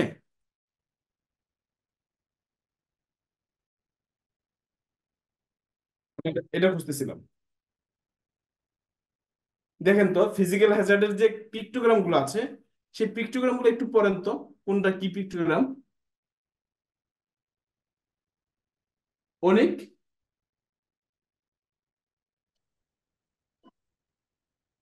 স্যার একটা হচ্ছে এক্সপ্লোসিভ, একটা হচ্ছে ফ্লামেবল, একটা হচ্ছে অক্সিডাইজিং, আর একটা হচ্ছে কম্প্রেসর গ্যাস, আর একটা হচ্ছে কসেসিভ, ক্ষয়কারক। আচ্ছা বলেন তো, কোনটাই আপনার কি শরীরে ঝুঁকি করবে না সম্পদের নষ্ট করবে? স্যার এগুলা যদি আমার শরীরে লাগে, যেমন হচ্ছে ফ্লামেবল যেটা, এটা তো হ্যাঁ, পুড়ে যাওয়ার সম্ভাবনা থাকে না স্যার? আগুন লাগবে না, করবে না। যদি শুধু আমার শরীর ফ্লামেবল হয়, শুধু শুধু ফ্লামেবল হয়, সেটা যদি ওই ফ্লামেবলের যে বার্নিং পয়েন্ট আছে আহ, সেটা যদি না হয়, সেক্ষেত্রে পড়বে না। পড়বে কখন? যখন তারপর এটা আপনার সংস্পর্শে আসবে, মানে আপনার আগুনের ফ্লামেবলের সংস্পর্শে। ইয়ার মানে অক্সিডাইজেশন এবং ইয়ার সমন্বয়ে আসবে। আমি বুঝাচ্ছি যে এটা ক্ষতিটা আসলে কি করে। আপনার কি শরীরের ক্ষতি করে না আপনার সম্পদের ক্ষতি করে? যদি আগুন লাগে এই ফ্লামেবল কেমিক্যাল দ্বারা, সেক্ষেত্রে এটা কি ক্ষতি করবে? আগুন লাগলে সম্পদ, সম্পদের ক্ষতি করবে। স্যার সম্পদ। সম্পদ জি এবং জি। শরীর দুইটাই তো। স্যার আপনি যদি শরীরটা না তো পরে থাকেন ওই, আসছে। আমি বলি, জি। আপনি যদি না থাকেন ওখানে, তাহলে কি আপনার ক্ষতি হবে? না স্যার, ওখানে সম্ভাবনা নাই। না স্যার। বিস্ফোরক যেটা, আপনি ধরেন ওই ফ্যাক্টরিতে রাত্রে নাই, বিস্ফোরিত হয়েছে, আপনার ক্ষতি হবে?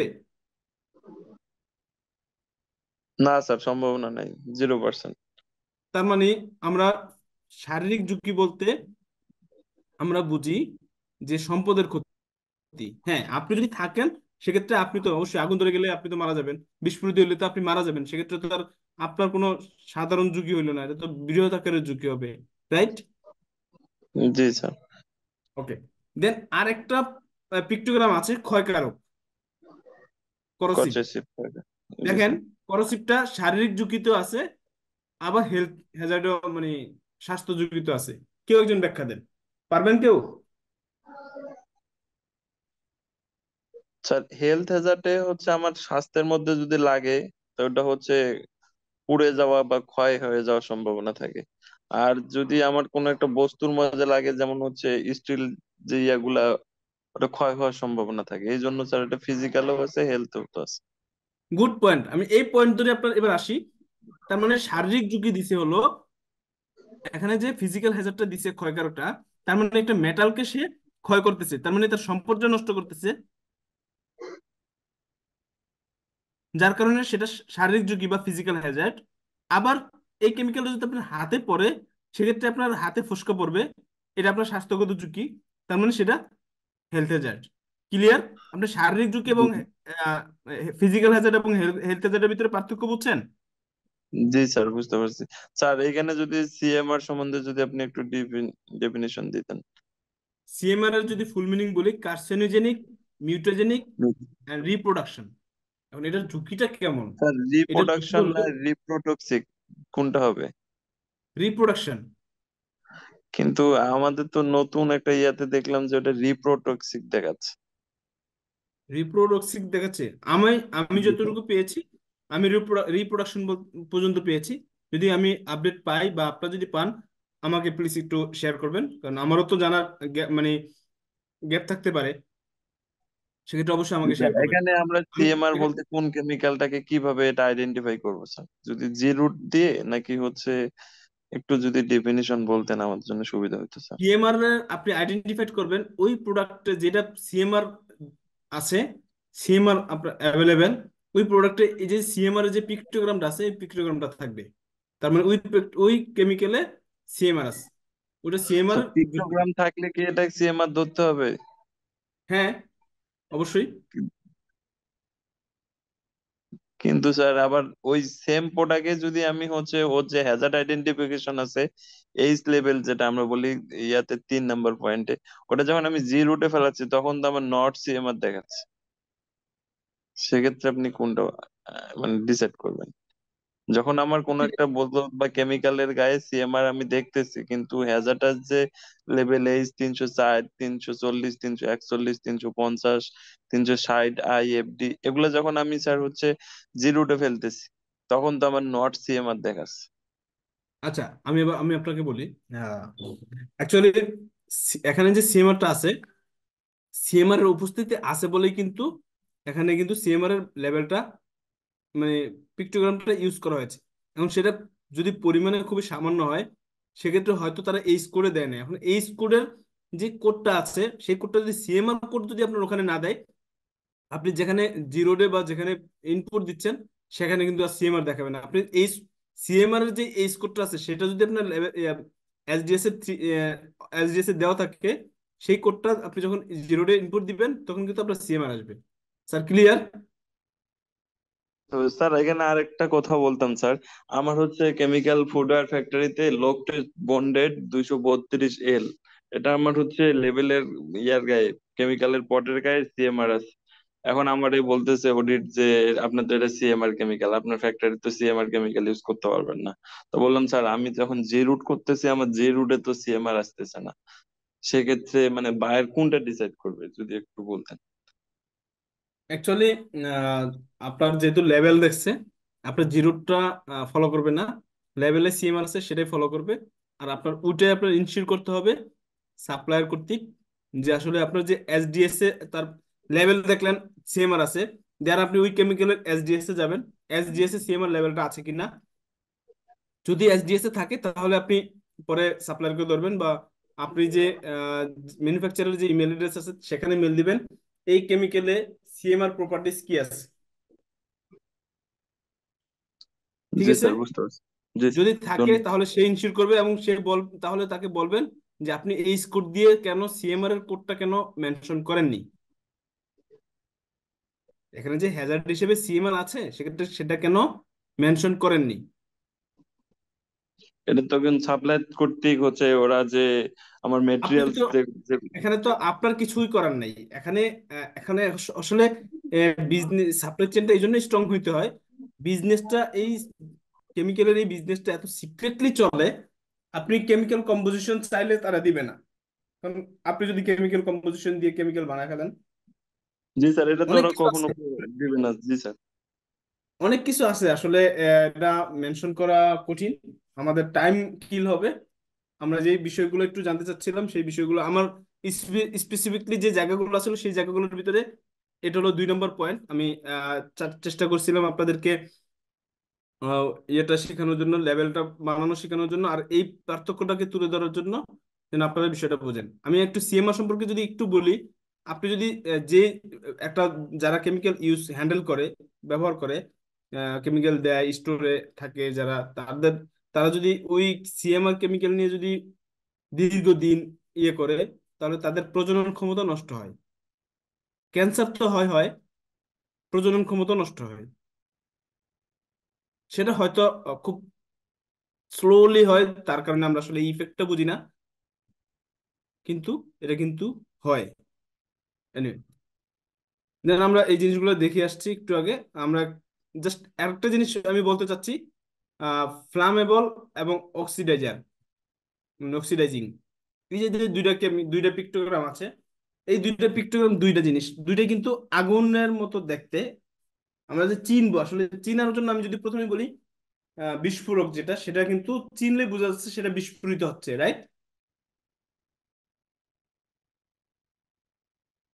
দেন দ্বিতীয়টা দেখা যাচ্ছে যে আগুন, তৃতীয়টাও দেখা যাচ্ছে আগুন। তো সেক্ষেত্রে আমরা কোনটাকে ফ্লামেবল বলবো, কোনটাকে অক্সিডাইজার বলবো? আমরা আসলে এটা আমার কিউরিওসিটি, আপনি আসলে কিভাবে চিনবেন যে এটা ফ্লামেবল, এটা দুইটাই তো যেহেতু আগুনের, এটা ফ্লামেবল এটা অক্সিডাইজার, চিনতে পারবেন?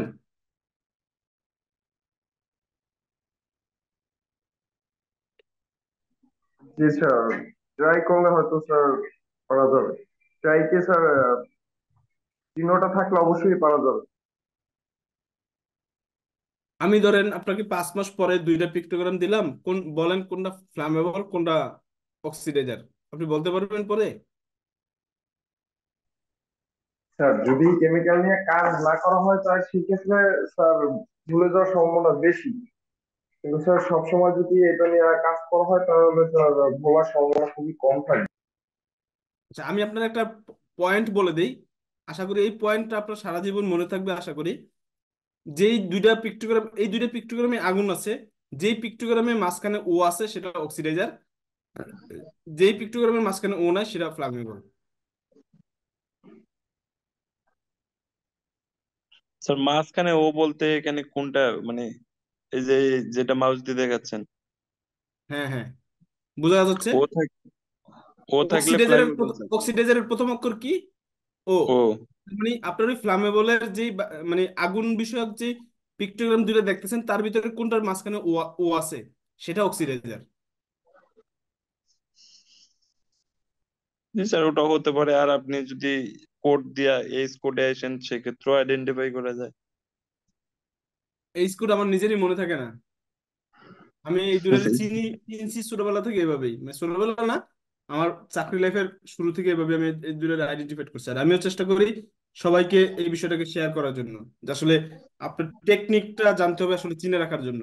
আমরা ছোটবেলায় অনেক কিছু টেকনিক্যালি মুখস্থ করার জন্য শিখছি।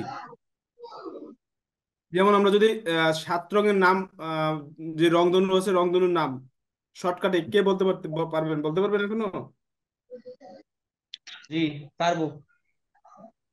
শর্টকাট বলতে পারবেন কি, বলেন তো?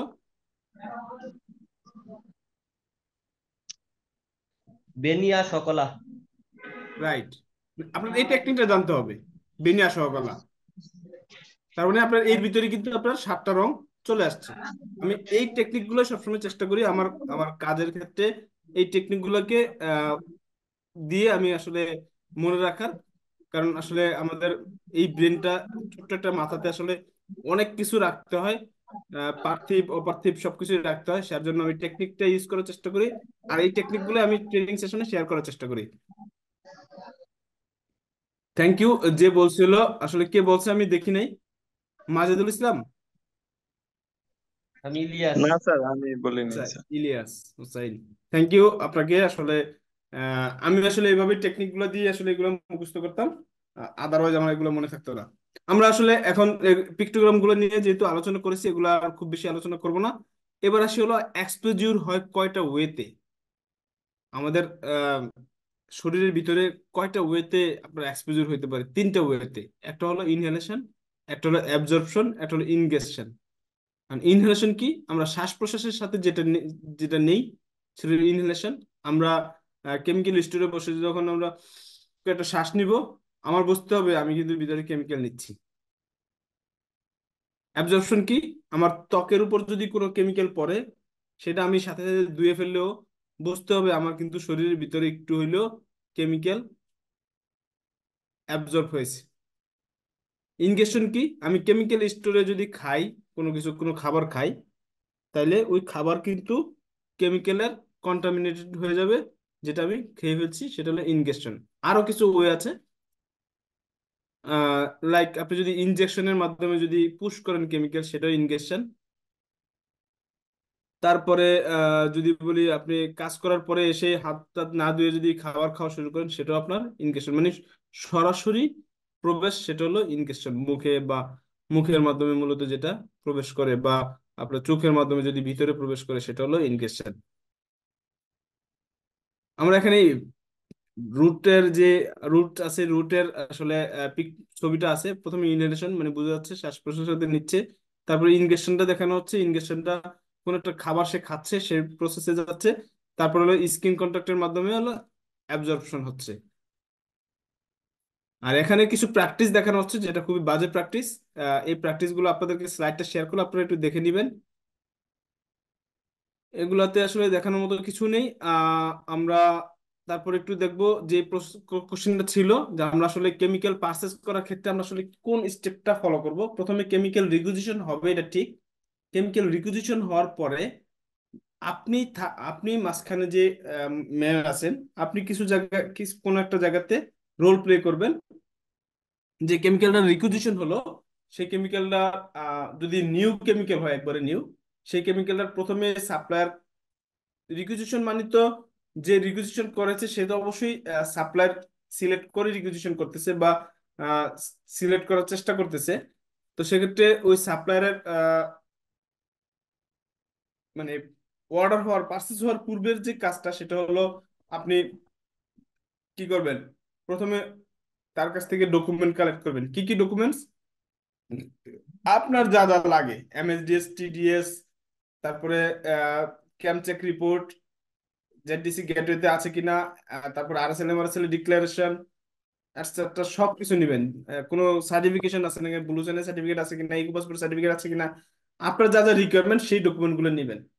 এই ডকুমেন্ট গুলো নেওয়ার পরে আপনি দেখবেন জেডিসি গেটওয়েতে এই কেমিক্যালটা আছে কিনা, এবং সে যে ডকুমেন্টস গুলো দিছে সেই ডকুমেন্টস গুলো, যেমন এসডিএস টার ব্যাপারে বলছি, জেডিসি গেটওয়েতে কিন্তু এসডিএস টা আপলোড থাকে, সেই গেটওয়েতে আপলোডেড এসডিএস টা আর এই এসডিএস টা সেম কিনা। দেন হলো তার কাছ থেকে স্যাম্পল নেবেন। যদি এগুলো সব ওকে হয় তারপর আপনি স্যাম্পল নেবেন।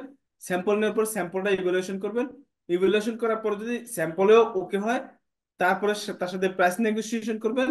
প্রাইস যখন ওকে হবে, তার মানে ওই সাপ্লায়ার সিলেক্ট, ওই কেমিক্যালটা সিলেক্টেড, দেন আপনি পরবর্তী স্টেপে যাবেন, chemical transportation evaluation, chemical level evaluation, recording into register, occupational health and safety.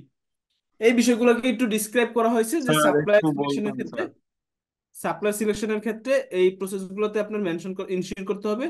দেন আপনি কেমিক্যাল ট্রান্সপোর্টেশন ইভালুয়েশনের ক্ষেত্রে আপনি কি কি দেখবেন, সেক্ষেত্রে আপনার এসডিএস, যে কেমিক্যালটা আপনি পারচেস করতেছেন সেই কেমিক্যালটার এসডিএস আসলে ট্রান্সপোর্টেশন ইনফরমেশনে কি বলা হচ্ছে, ওই অনুযায়ী সে ট্রান্সপোর্ট করতেছে কিনা। এসিডের ক্ষেত্রে এসিডের যে গাইডলাইনটা দেওয়া আছে যে কিভাবে ট্রান্সপোর্ট করতে হবে সেটা করতেছে কিনা, এই বিষয়গুলো ইনশিওর করতে হবে। দেন আপনি যখন আপনার এখানে যখন কি বলে স্টোরিং করবেন, স্টোরের রিকোয়ারমেন্ট, তারপরে যদি আমি একটু বলি লেভেল ইভ্যালুয়েশন, আমরা লেভেল যে 6টা পয়েন্ট দেখেছি, 6টা পয়েন্টের লেভেল আছে কিনা সেটা ইনশিওর করতে হবে।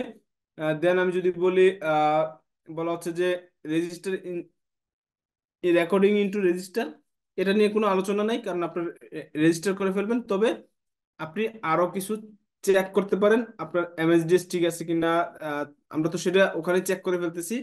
দেন আপনার যে কেমিক্যালটা আসছে ভিজুয়াল কিছু ইন্সপেকশন করতে পারেন, সেই কেমিক্যালটা যে লেভেল ঠিক আছে কিনা, দেন হলো কেমিক্যালের ড্রাম কোনো ব্রোকেন আছে কিনা, বা কেমিক্যালের ড্রামটা ঠিক আছে কিনা, এক্সপায়ারি ডেট ঠিক আছে, এক্সপায়ারি ডেট আছে কিনা, বা আপনার যে টাইমটা লাগবে এটা ইউজ করা পর্যন্ত সেই এক্সপায়ারেশন পর্যন্ত, ডেট পর্যন্ত আছে কিনা। তারপরে কেমিক্যালের ড্রাম টাইটলি আটকানো ছিল কিনা, যে ওয়েতে আসছে সেটা কম্পাটিবল ওয়েতে আসছে কিনা, যেমন এসিড, আপনার এসিড এবং ক্ষার দুইটা পাশাপাশি আসছে কিনা, এই বিষয়গুলা ইনশিওর করতে হবে আপনার রিসিভ করার সময়। এবার আসলে স্টোরের একটা কেমিক্যাল স্টোরের রিকোয়ারমেন্ট কি। একটা কেমিক্যাল স্টোরের রিকোয়ারমেন্ট হলো, প্রথমে আর্কিটেকচারাল রিকোয়ারমেন্ট থাকবে। একজন কোশ্চেন করতে চেয়েছিলেন, আমি আসলে স্পিড ছিলাম যার কারণে আমি আপনার সুযোগ দিই নাই। স্যার আমি বলতে চাইছিলাম স্যার, স্যার আপনি যদি জি জি পার্সেস বলেন। তারটা একটু দেখাই দেন, এটা নিয়ে আমি কন্টিনিউ হচ্ছে প্রবলেমে পড়তেছি, যার জন্য আর কি আপনাকে কোয়েশ্চেন করা। স্যার,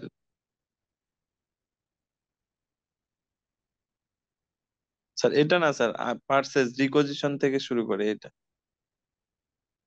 জি স্যার, আমি এখানে একটু কথা বলতাম যে আমরা কেমিক্যাল যেটা পারচেস করব, ওটা কেমিক্যাল আসলো, আসার পরে আমি জেডিএসি তে অনেক মানে বাস্তব লেভেলে কাজ করতে গেলে তো আপনি প্র্যাকটিক্যালি ফেস করতেছেন, ওরা অনেক সময় কি করে এমএসডিএস গুলা হচ্ছে এডিট করে ওইরকম করে দিচ্ছে, যেগুলা বাংলাদেশি আমার হচ্ছে ফুডওয়্যার ফ্যাক্টরিতে তো এগুলা কেমিক্যাল, এরকম কেমিক্যাল বেশি ইউজ হচ্ছে যেগুলা জেডিএসি পোর্টালে নাই স্যার। সেক্ষেত্রে কেমিক্যালটা আমি কিভাবে ওটা অ্যানালাইসিস করতে পারি? যদি আপনি চিন্তা করেন আপনি জেডিসি লিস্টেড কেমিক্যাল ইউজ করবেন, বেসিক কেমিক্যাল বাদে, কারণ বেসিক কেমিক্যাল জেডিসি ইনলিস্টেড না, সেক্ষেত্রে আপনি যদি জেডিসি ইনলিস্টেড কেমিক্যাল না হয় সেক্ষেত্রে আপনি ইউজ করবেন না। আপনি আচ্ছা, বলবেন, বেসিক আর নন বেসিক আপনি এটা বলবেন কিভাবে? অল্টারনেটিভ কেমিক্যালটা সোর্স করার জন্য। জি বুঝি নাই। স্যার বেসিকটা এটা আইডেন্টিফাই করব কিভাবে, যে এটা প্রোডাকশন নাকি বেসিক, এটা একটু না, যদি বলতেন। বেসিক বলতে আপনার হলো লাইক আপনার যে অ্যাসিড গুলো আছে, জি জি।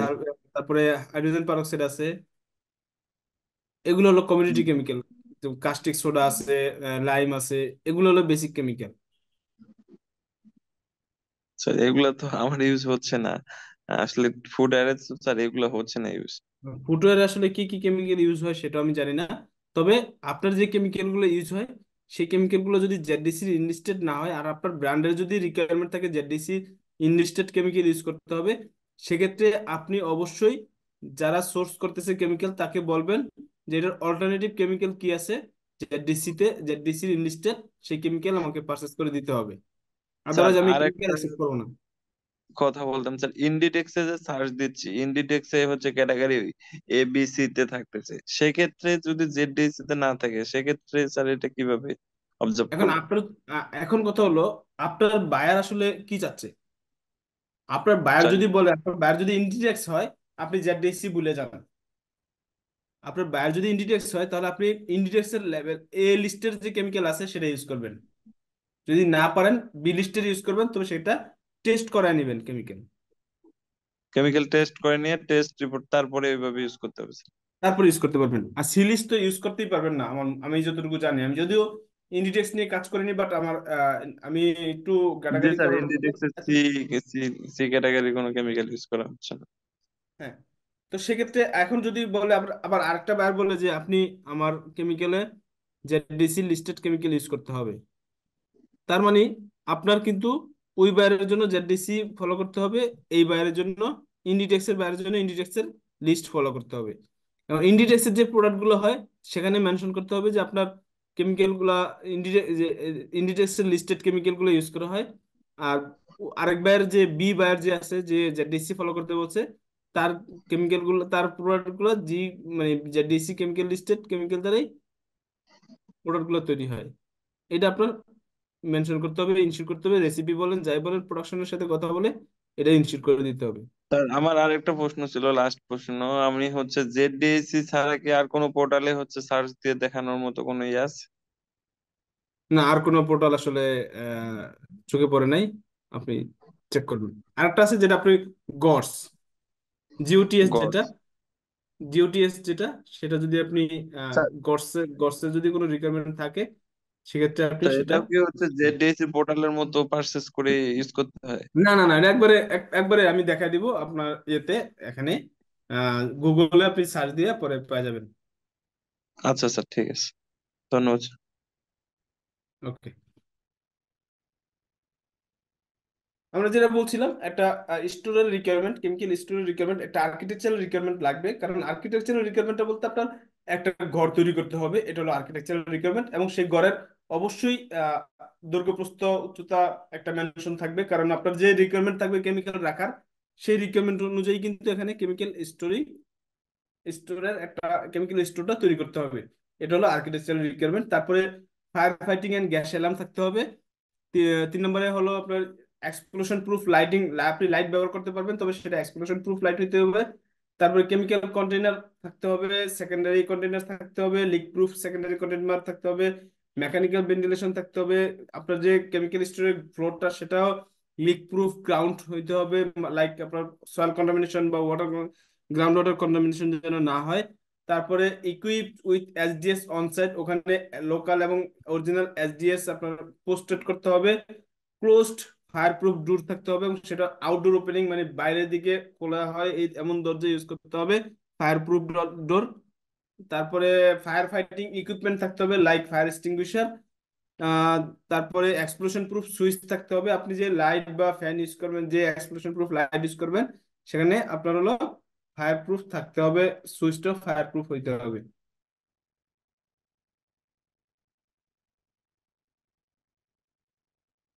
তারপরে যদি বলি, আপনার ওয়ার্নিং লেভেল থাকতে হবে, যে আসলে আপনার এটা কেমিক্যাল স্টোর, এখানে প্রবেশ অধিকার সংরক্ষিত, এখানে প্রবেশ করা যাবে না, যে কেউ প্রবেশ করতে পারবে না, এখানে ধূমপান বা কোনো কিছু খাওয়া যাবে না, এই বিষয়গুলো আপনার ইনশিওর করতে হবে ওয়ার্নিং লেভেল হিসেবে। তারপরে ইমার্জেন্সি সেফটি শাওয়ার বা এন্ড আই ওয়াশ থাকতে হবে, সেটার রিকোয়ারমেন্টটা আমরা সামনে দেখবো। ড্রেনেজ কেমিক্যাল স্পিল কিট থাকতে হবে, drainage line connected with ETP, এটা নিয়ে অনেক মত দ্বিমত থাকে।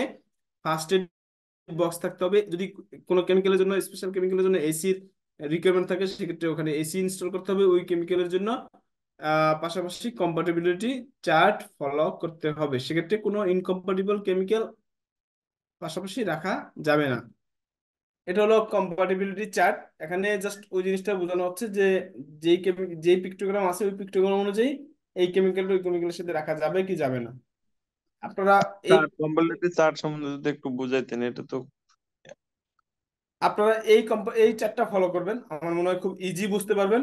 দেখেন আপনারা, এখানে যদি আমি একটু, সরি,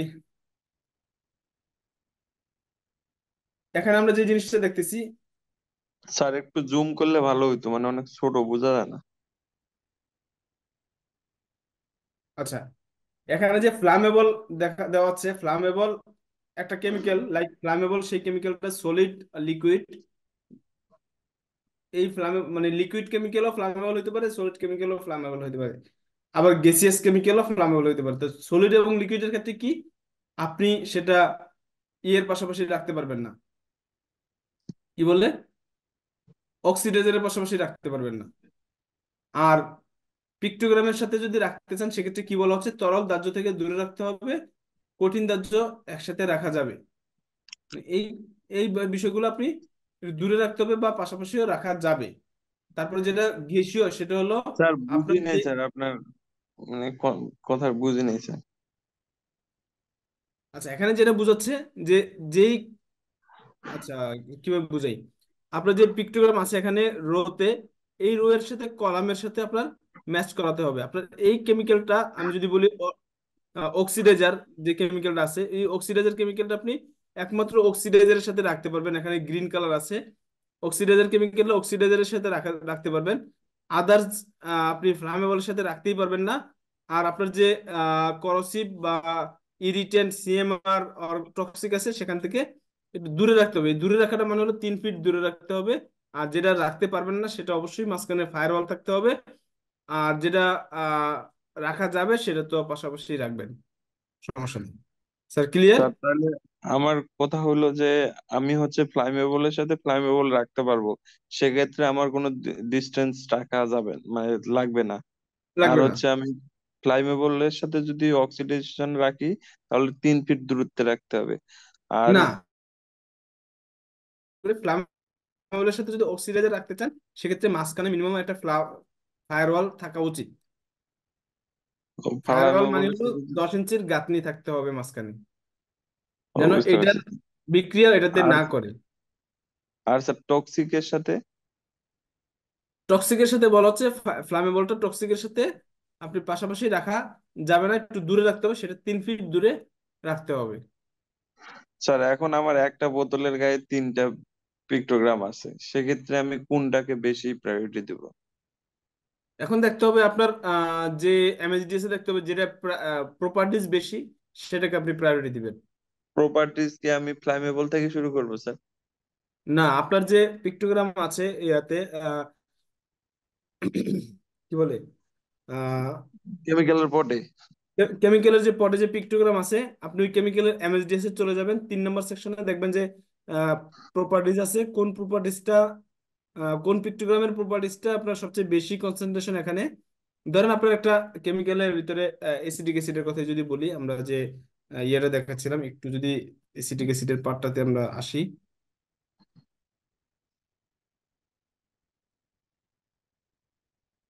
দেখেন 3 নম্বর সেকশনে ওরা বলছে, এখানে শুধু এসিটিক অ্যাসিডই দেখাচ্ছে মেবি, এখানে তো বলা হচ্ছে যে এসিটিক অ্যাসিড জি হলো স্যার, এটা বুঝতে পারবো। পার্সেন্টেজ আছে হলো পুরো 100% আছে। যদি অন্য কোনো প্রপার্টিজ থাকতো সেক্ষেত্রে সেটাও কিন্তু কিছু না কিছু পার্সেন্টেজ থাকতো। তো সেক্ষেত্রে কোনটা বেশি এখন, এই এসিটিক অ্যাসিড যদি বেশি থাকে, এসিটিক অ্যাসিডের কিছু কিছু ইয়াতে আপনার হলো এখানে আইডেন্টিফাইড থাকে এটা কোন ধরনের হ্যাজার্ড বা ক্লাসিফিকেশন কি, যেমন এখানে কিন্তু ফ্লামেবল, লিকুইড 3 এগুলো কিন্তু লেখা আছে। সেক্ষেত্রে যদি আরেকটা প্রপার্টিজ থাকতো সেটাও লেখা থাকতো। এখন যদি যেটা বেশি প্রপার্টিজ, এই প্রপার্টিজের হ্যাজার্ডটাকে প্রায়োরিটি দিতে হবে। Clear sir? স্যার খুব একটা ক্লিয়ার হতে পারিনি স্যার, একটু কোশ্চেন রয়ে গেছে। মানে আমার একই বলছি যে পটের আপনার, গায়ে দেখা যাচ্ছে যে 3টা, যেগুলো আপনার সিএমআর কেমিক্যাল ওগুলো ফ্লাইমেবল থাকে, আবার হচ্ছে এনভায়রনমেন্টাল হ্যাজার্ড থাকে, টক্সিক থাকে।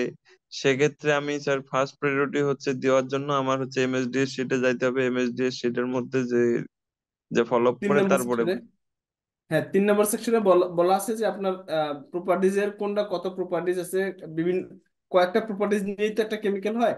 তো সেক্ষেত্রে কোন প্রপার্টিজটা পার্সেন্টেজ কত, এখন ওই প্রপার্টিজটা কোন পিক্টোগ্রামের সাথে যায়।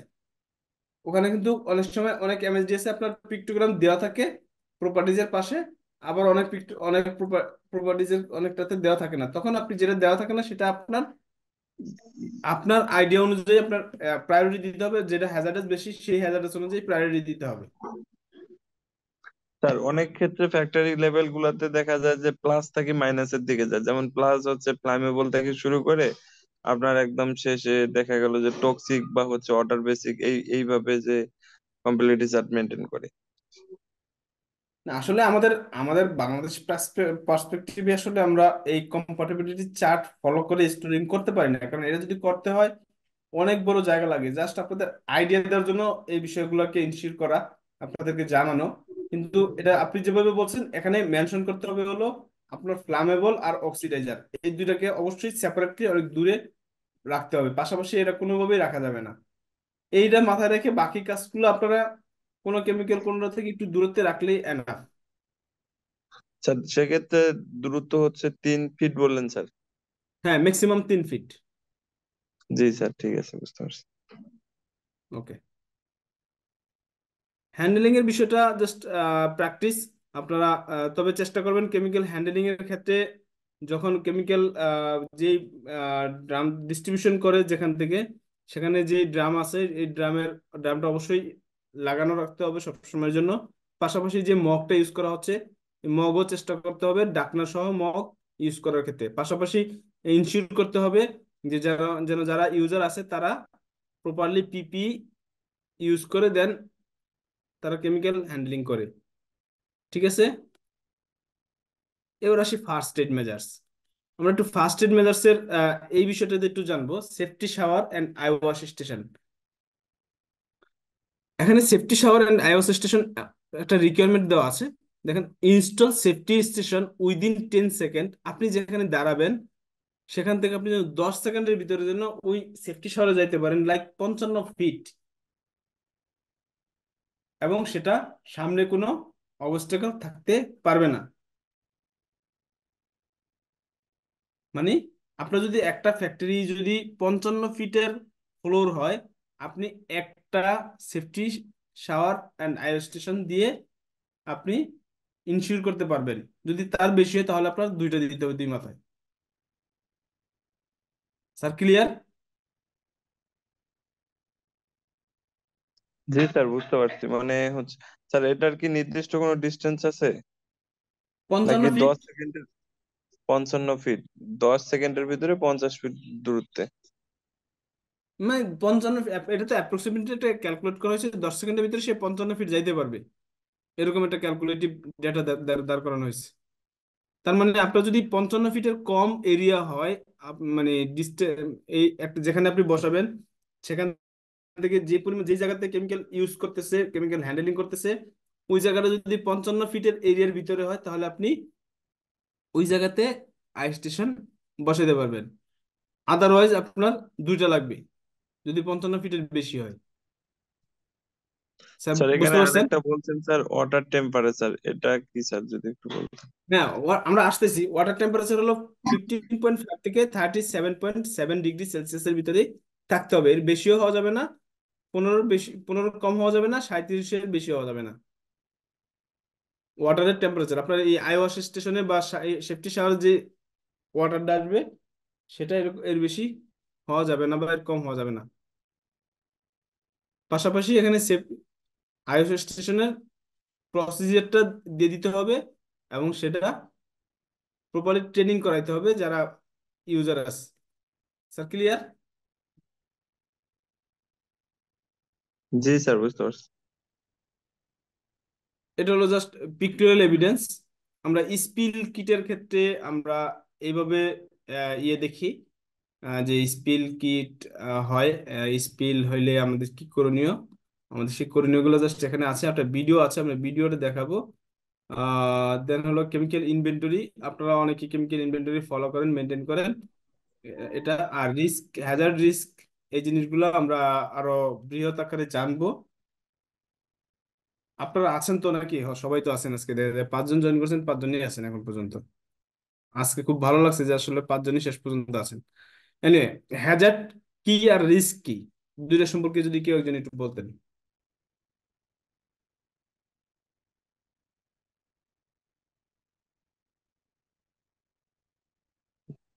স্যার রিস্ক কি হচ্ছে যে হঠাৎ করে যখন একটা কিছু হয়ে যায় এটাই হচ্ছে রিস্ক। আর হ্যাজার্ড হচ্ছে যে ধীরে ধীরে ক্ষতি হচ্ছে বা হবে আমরা জানি, যেমন আমরা কেমিক্যাল ইউজ করতেছি, এটা একটা সময় হচ্ছে আমাদের একটা ফুসফুস বা লাংসে এরকম সমস্যা হবে, এটা হচ্ছে হ্যাজার্ড। অনেক।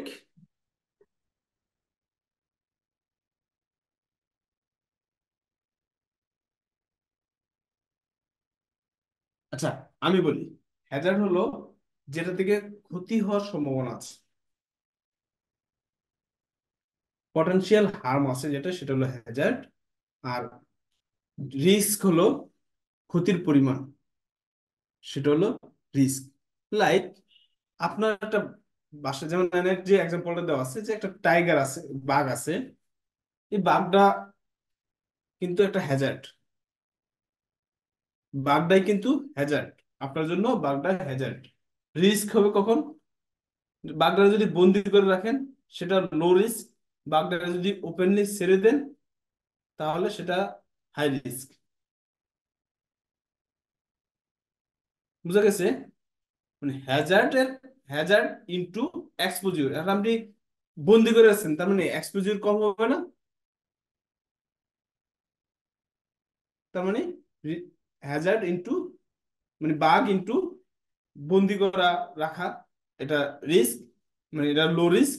আর বাঘ ইনটু খোলা ছেড়ে দেওয়া, সেটা হলো হাই রিস্ক। মানে আমি আসলে ডেফিনেশনটাকে বলার পরে আরো ডিসক্রাইবলি হ্যাজার্ড এবং রিস্কের সাথে পার্থক্যটা তুলে ধরলাম। ক্লিয়ার স্যার আপনারা? এখানে রিস্ক অ্যাসেসমেন্ট আছে, আহ এগুলো খুব অনেক টাফ পার্ট। তারপরে আমি স্যার বলি যদি হ্যাজার্ড সেকেন্ডারি। আর রিস্কটা যদি আবার একটু রিপিট করতেন।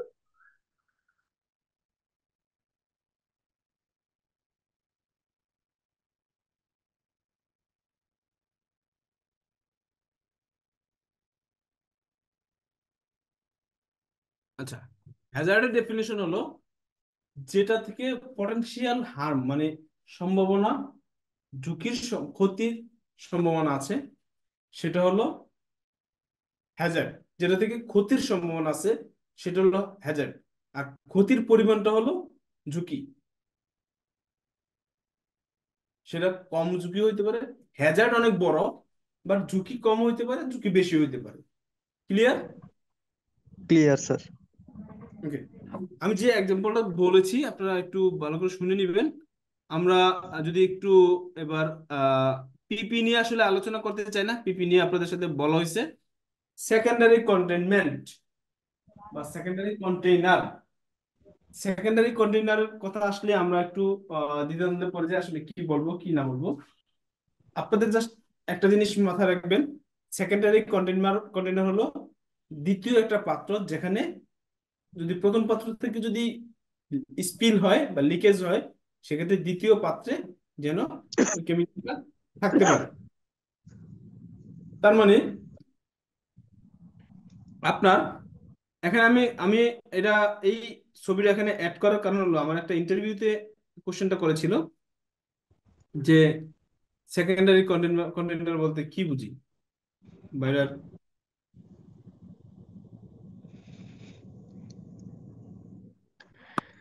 এটার ইয়া কি। তো আমি বলছি এটা দ্বিতীয় পাত্র। তখন ওই স্যার ইন্টারভিউ বোর্ডেই ওই স্যার চা খাচ্ছিল। আমি বলছি স্যার আপনার এখানে যে চা, চায়ের কাপটা প্রাইমারি কন্টেনার, পিরিচটা হলো আপনার সেকেন্ডারি কন্টেনার। এখন পিরিচটা যদি ওই চায়ের পরিমাণের 110% ক্যাপাসিটেবল হয় তাহলে এটা প্রপার সেকেন্ডারি কন্টেনার। আর যদি না হয় তাহলে এটা প্রপারলি সেকেন্ডারি কন্টেনার না। বাট এটা একটা সেকেন্ডারি কন্টেনার, সেটা প্রপারলি কিনা সেটা আইডেন্টিফাই করতে হবে, এটা ক্যাপাসিটির উপর ডিপেন্ড করে। তার মানে আপনার ওই যে যে প্রথম পাত্রে যে পরিমাণ আছে তার 110% হলো ক্যাপাসিটি হইতে হবে দ্বিতীয় পাত্র, মানে সেকেন্ডারি কন্টেনারের। স্যার ঠিক বুঝতে পারছেন? এখন স্যার 110 বলতে মনে করেন যে আমার হচ্ছে ড্রামের ক্যাপাসিটি 100 লিটার, সেক্ষেত্রে হচ্ছে সেকেন্ডারি কন্টেনারের ধারণ ক্ষমতা হইতে হবে 110 লিটার। 10 লিটার। জি রাইট, স্যার। 110 জি। লিটার এখন ধরেন আপনার একই কেমিক্যাল 5টা ড্রামে আছে 100 লিটার করে, সেক্ষেত্রে তার মানে কি আপনার সেকেন্ডারি কন্টেনারের ক্যাপাসিটি কত হবে? আপনারা একটু ক্যালকুলেশন করেন।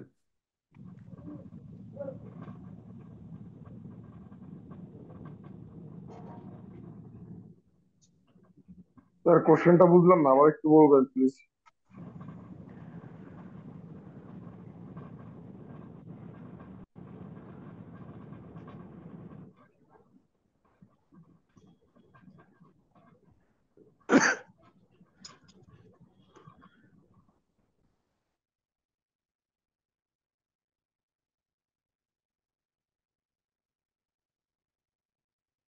ভাই এটা ছোট ব্রেক নেওয়া যায় না স্যারের কাছে বললে?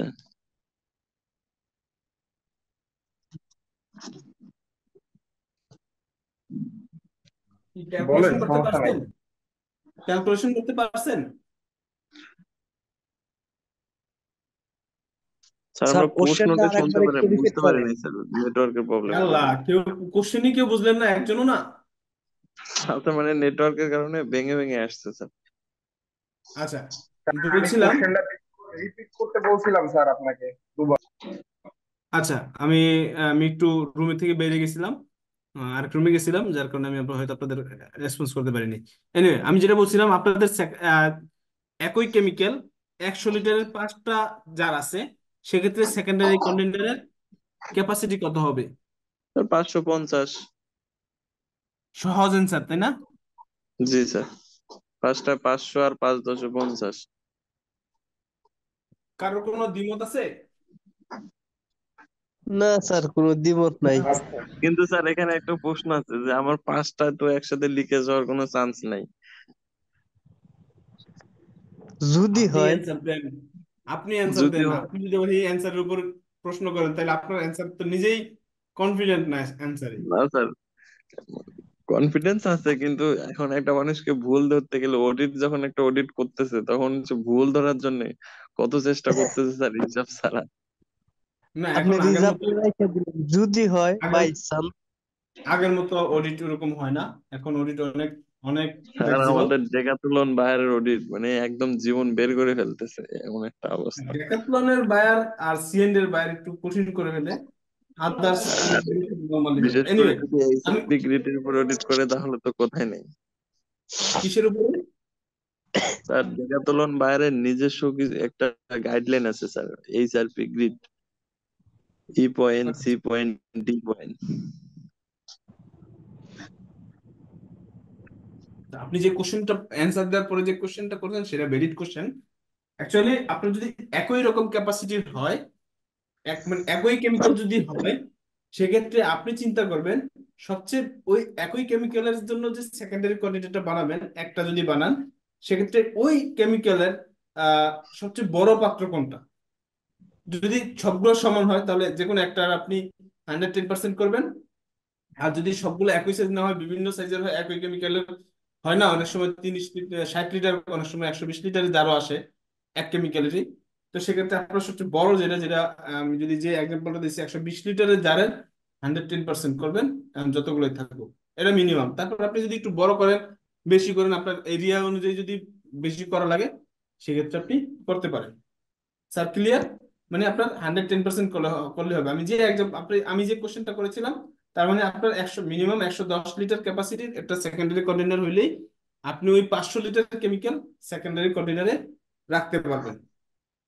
আর যেটা প্রশ্ন ছিল আপনার, এটা ভ্যালিড কোশ্চেন। আমি কেন বলছি, কারণ কোনো একটা মানে কখনোই একসাথে সবগুলা এভাবে লিকেজ হবে না। যদি হয়, সেক্ষেত্রে সেটা হলো বিল্ডিং দোষের কারণে। বিল্ডিং দোষ হইলে তো কোনো কিছুই খুঁজে পাওয়া যাবে না। সেক্ষেত্রে এখানে আবার কেমিক্যাল সেকেন্ডারি কন্টেনারও তো ঠিক থাকবে না। তো সেখানে আর সেকেন্ডারি কন্টেনারের ভ্যালুটাই কি থাকলো? এটা হলো মেইন অ্যান্সার। Sir clear? জি স্যার, বুঝতে পারছি, ধন্যবাদ। আসলে আমার এই বিষয়গুলোই ছিল আমার পার্টে। আর বেশি কিছু না, বাকিগুলো আপনারা যে স্যার ডিসিশন। এমআরএসএল আরএসএল সম্বন্ধে যদি একটু বলতেন স্যার, আমি তখন অফিসে ছিলাম স্যার, আজকে তো প্রথমের দিকে আমি পার্টিসিপেট করতে পারিনি, আবার কালকে হচ্ছে ডেকাথলন বাইরের অডিট। আচ্ছা, আরএসএল এমআরএসএল নিয়ে আমি যেটা বলছি, সেটা হলো আপনাদের আসলে এটা নিয়ে খুব ওরিড হওয়ার কিছু নেই। কারণ এটা আপনাদের নেক্সট একটা সেশন হবে, ওই সেশনে আপনারা প্রপারলি আশা করি জানতে পারবেন। আর কি বলে, আর স্যার আরএসএল এমআরএসএল এমআরএসএল এর full manufacturing registered substance list আর আর হচ্ছে ডিস্ট্রিক্ট সাবস্টেন্স লিস্ট, এই দুইটা একটু। রেস্ট্রিক্টেড একটু একটু ভালোভাবে Yes. উচ্চারণ করবেন, রেস্ট্রিক্টেড সাবস্টেন্স লিস্ট আর হলো ম্যানুফ্যাকচারিং রেস্ট্রিক্টেড সাবস্টেন্স লিস্ট। জি স্যার। রেস্ট্রিক্টেড সাবস্টেন্স লিস্টটা ট্র্যাকিং করা হয় হলো আউটপুটে, আপনি যেটা আউটপুট করতেছেন প্রোডাক্ট, ফাইনাল প্রোডাক্ট হচ্ছে। আর ম্যানুফ্যাকচারিং রেস্ট্রিক্টেড সাবস্টেন্স লিস্টটা হলো ট্র্যাকিং করতে হয় হলো ইনপুটে। আপনি যখন এমআরএসএল কমপ্লাই করতে পারবেন তখন আরএসএল আপনার অটোমেটিকলি কমপ্লাই হয়ে যাবে, কারণ আপনি কোনো রেস্ট্রিক্টেড সাবস্টেন্স ঢুকতে দিচ্ছেন না, আপনার ওখানে তো পাওয়ার কোনো সম্ভাবনা থাকে না। Sir clear? জি স্যার, আরো বুঝতে বৃহৎ পারছি। আরো বৃহৎ স্যার বৃহৎ আপনি আলোচনা হবে আপনাদের আরএসএল গস এমআরএসএল গস ট্রেনিং একটু সেশন। দেখাইতে চাইছিলেন স্যার আজকে। ওকে ওকে, রাইট। আমি তো শেয়ার স্ক্রিন শেয়ার দিইনি না? না স্যার, অফ হয়ে গেছে। জি স্যার, এবার দেখা যায়। আমি গুগলে GOTS লিখলাম, কি আসলো? এই যে যে হোম আসছে, হোমে জি ক্লিক স্যার। করব।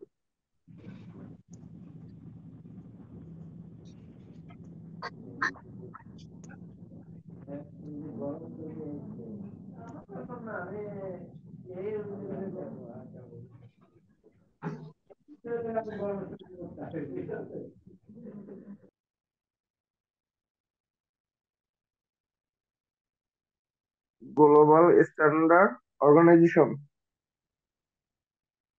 Gods globally global organic textile, এটার ওয়েবসাইট হলো গ্লোবাল স্ট্যান্ডার্ড ORG।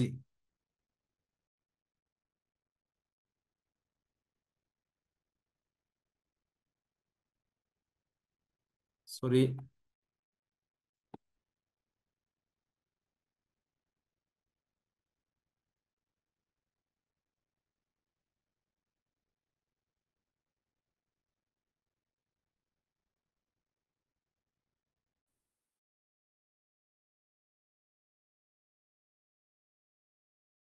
একটু সময় দেন, আসুক, আমরা দেন ইয়ে করব। স্যার আর হিগের প্রোটোকল, স্যার এই এর সাথে হিগের প্রোটোকলটা একটু দেখা দিয়ে। এই যে যে আসছে অ্যাপ্রুভড কেমিক্যাল যে ইনপুট আছে, অ্যাপ্রুভড কেমিক্যাল ইনপুটে চলে আসলাম, ফাইন্ড সাপ্লায়ার এন্ড শপস ইনপুটসে গিয়ে আমরা অ্যাপ্রুভড কেমিক্যাল ইনপুটস দিব, দেন আমাদের সেটা চলে আসবে পরে।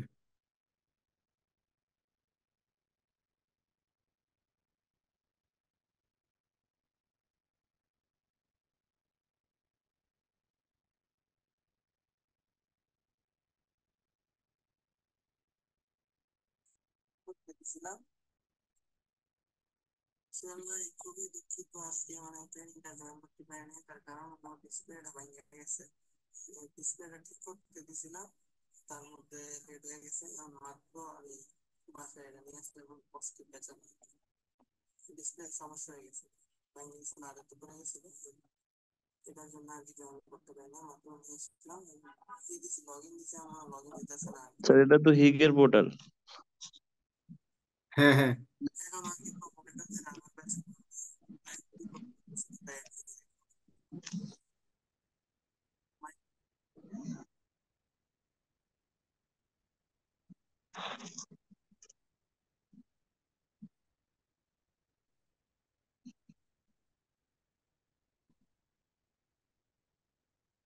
আচ্ছা। আমরা যে আমরা যে প্রসেসে গেছি সেটা তো আপনারা দেখছেন নাকি? জি স্যার। এবার create an account,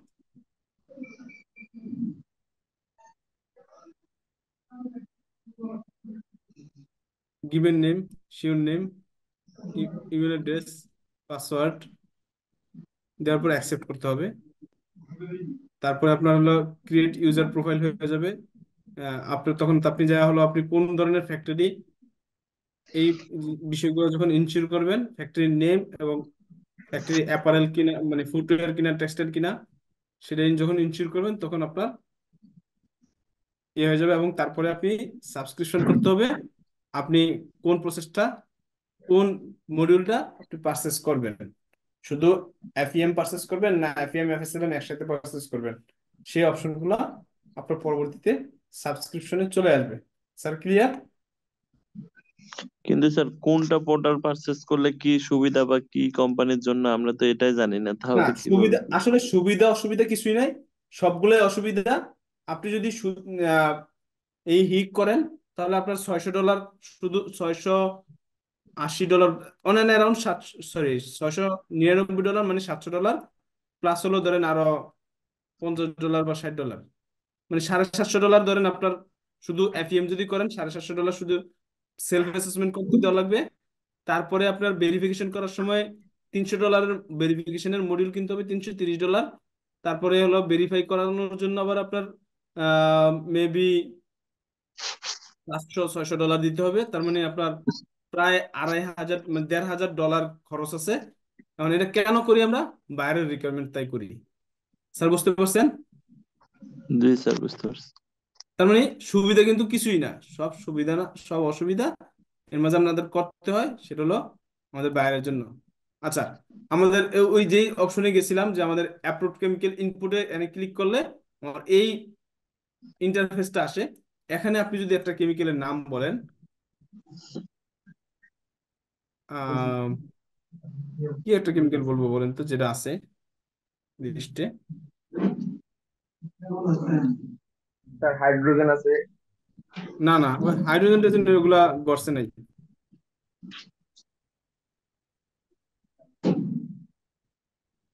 ECR. ECR বলতে কেমিক্যালের আবার আলবাফিক্স, ইকো, ইসিআর এভাবে কিছু কেমিক্যালের নাম আছে। যার কারণে আমি শুধু মনে পড়লো যে ইসিআর লিখলাম, ইসিআর দিয়ে একটা চলে আসলো। স্যার এই এটা যদি কেমিক্যাল একটু গুলো ডিটেলস মানে একটু ডিটেলসটা যদি বলতেন, যেমন আমরা হচ্ছে জেডিএসি লেভেল 3 পাচ্ছি বা 2 তে পাচ্ছি, এটা কিভাবে আপনি আইডেন্টিফাই করতেছেন? ইন্ডেক্সে আমি এ বি সি ক্যাটাগরি পাচ্ছি, কিন্তু এইখানে আপনি কোনটা দেখে আইডেন্টিফাই করতেছেন? এখানে আপনার যে কেমিক্যালের নাম লিখতেছেন, ধরেন আপনার আলবাফিক্স, আপনি আলবাফিক্স ইকো, আলবাফিক্স ইসিআর এরকম কেমিক্যাল আছে আপনার কাছে। ওই আলবাফিক্স এনে সার্চ দেওয়ার পরে, এখানে যখন দিলেন, তারপর এখন আলবাফিক্সের যে কেমিক্যালটা আপনার আছে, ধরেন আলবাফিক্স এফআরডি আপনার আছে। যদি আলবাফিক্স এফআরডি আপনার কেমিক্যাল হয়, তাহলে আপনার এটা হলো গস অ্যাপ্রুভড কেমিক্যাল। যদি আলবাফিক্স এফআরডি না থাকে, স্যার এইটুকুই যে আমার ওই কেমিক্যালটা গডসে প্রুফ। হ্যাঁ গস অ্যাপ্রুভড। দ্যাটস, এটা কোনো level one sir two three বুঝতে নাই, পারছি। এবিসি নাই। এটা তো মূলত আপনাদের টেক্সটাইল ফ্যাক্টরির জন্য, আমার ফুটওয়্যারে তো ইয়ে হচ্ছে না, না। আমি তো এই, আসলে আপনার ফুটওয়্যারের কিভাবে কোনটা রিকোয়ারমেন্ট সেটা তো আপনার জানতে হবে, আপনার বুঝতে বুঝতে পারবেন। আর যেটা গডসের ফুল মিনিং হলো গ্লোবাল অর্গানিক টেক্সটাইল স্ট্যান্ডার্ড, এটা হলো জিওটিএস এর ফুল মিনিং, এটা হলো জি লগো। স্যার। ঠিক আছে? জি স্যার, বুঝতে পারছি। আর হিগ নিয়ে কোনো কোশ্চেন আছে?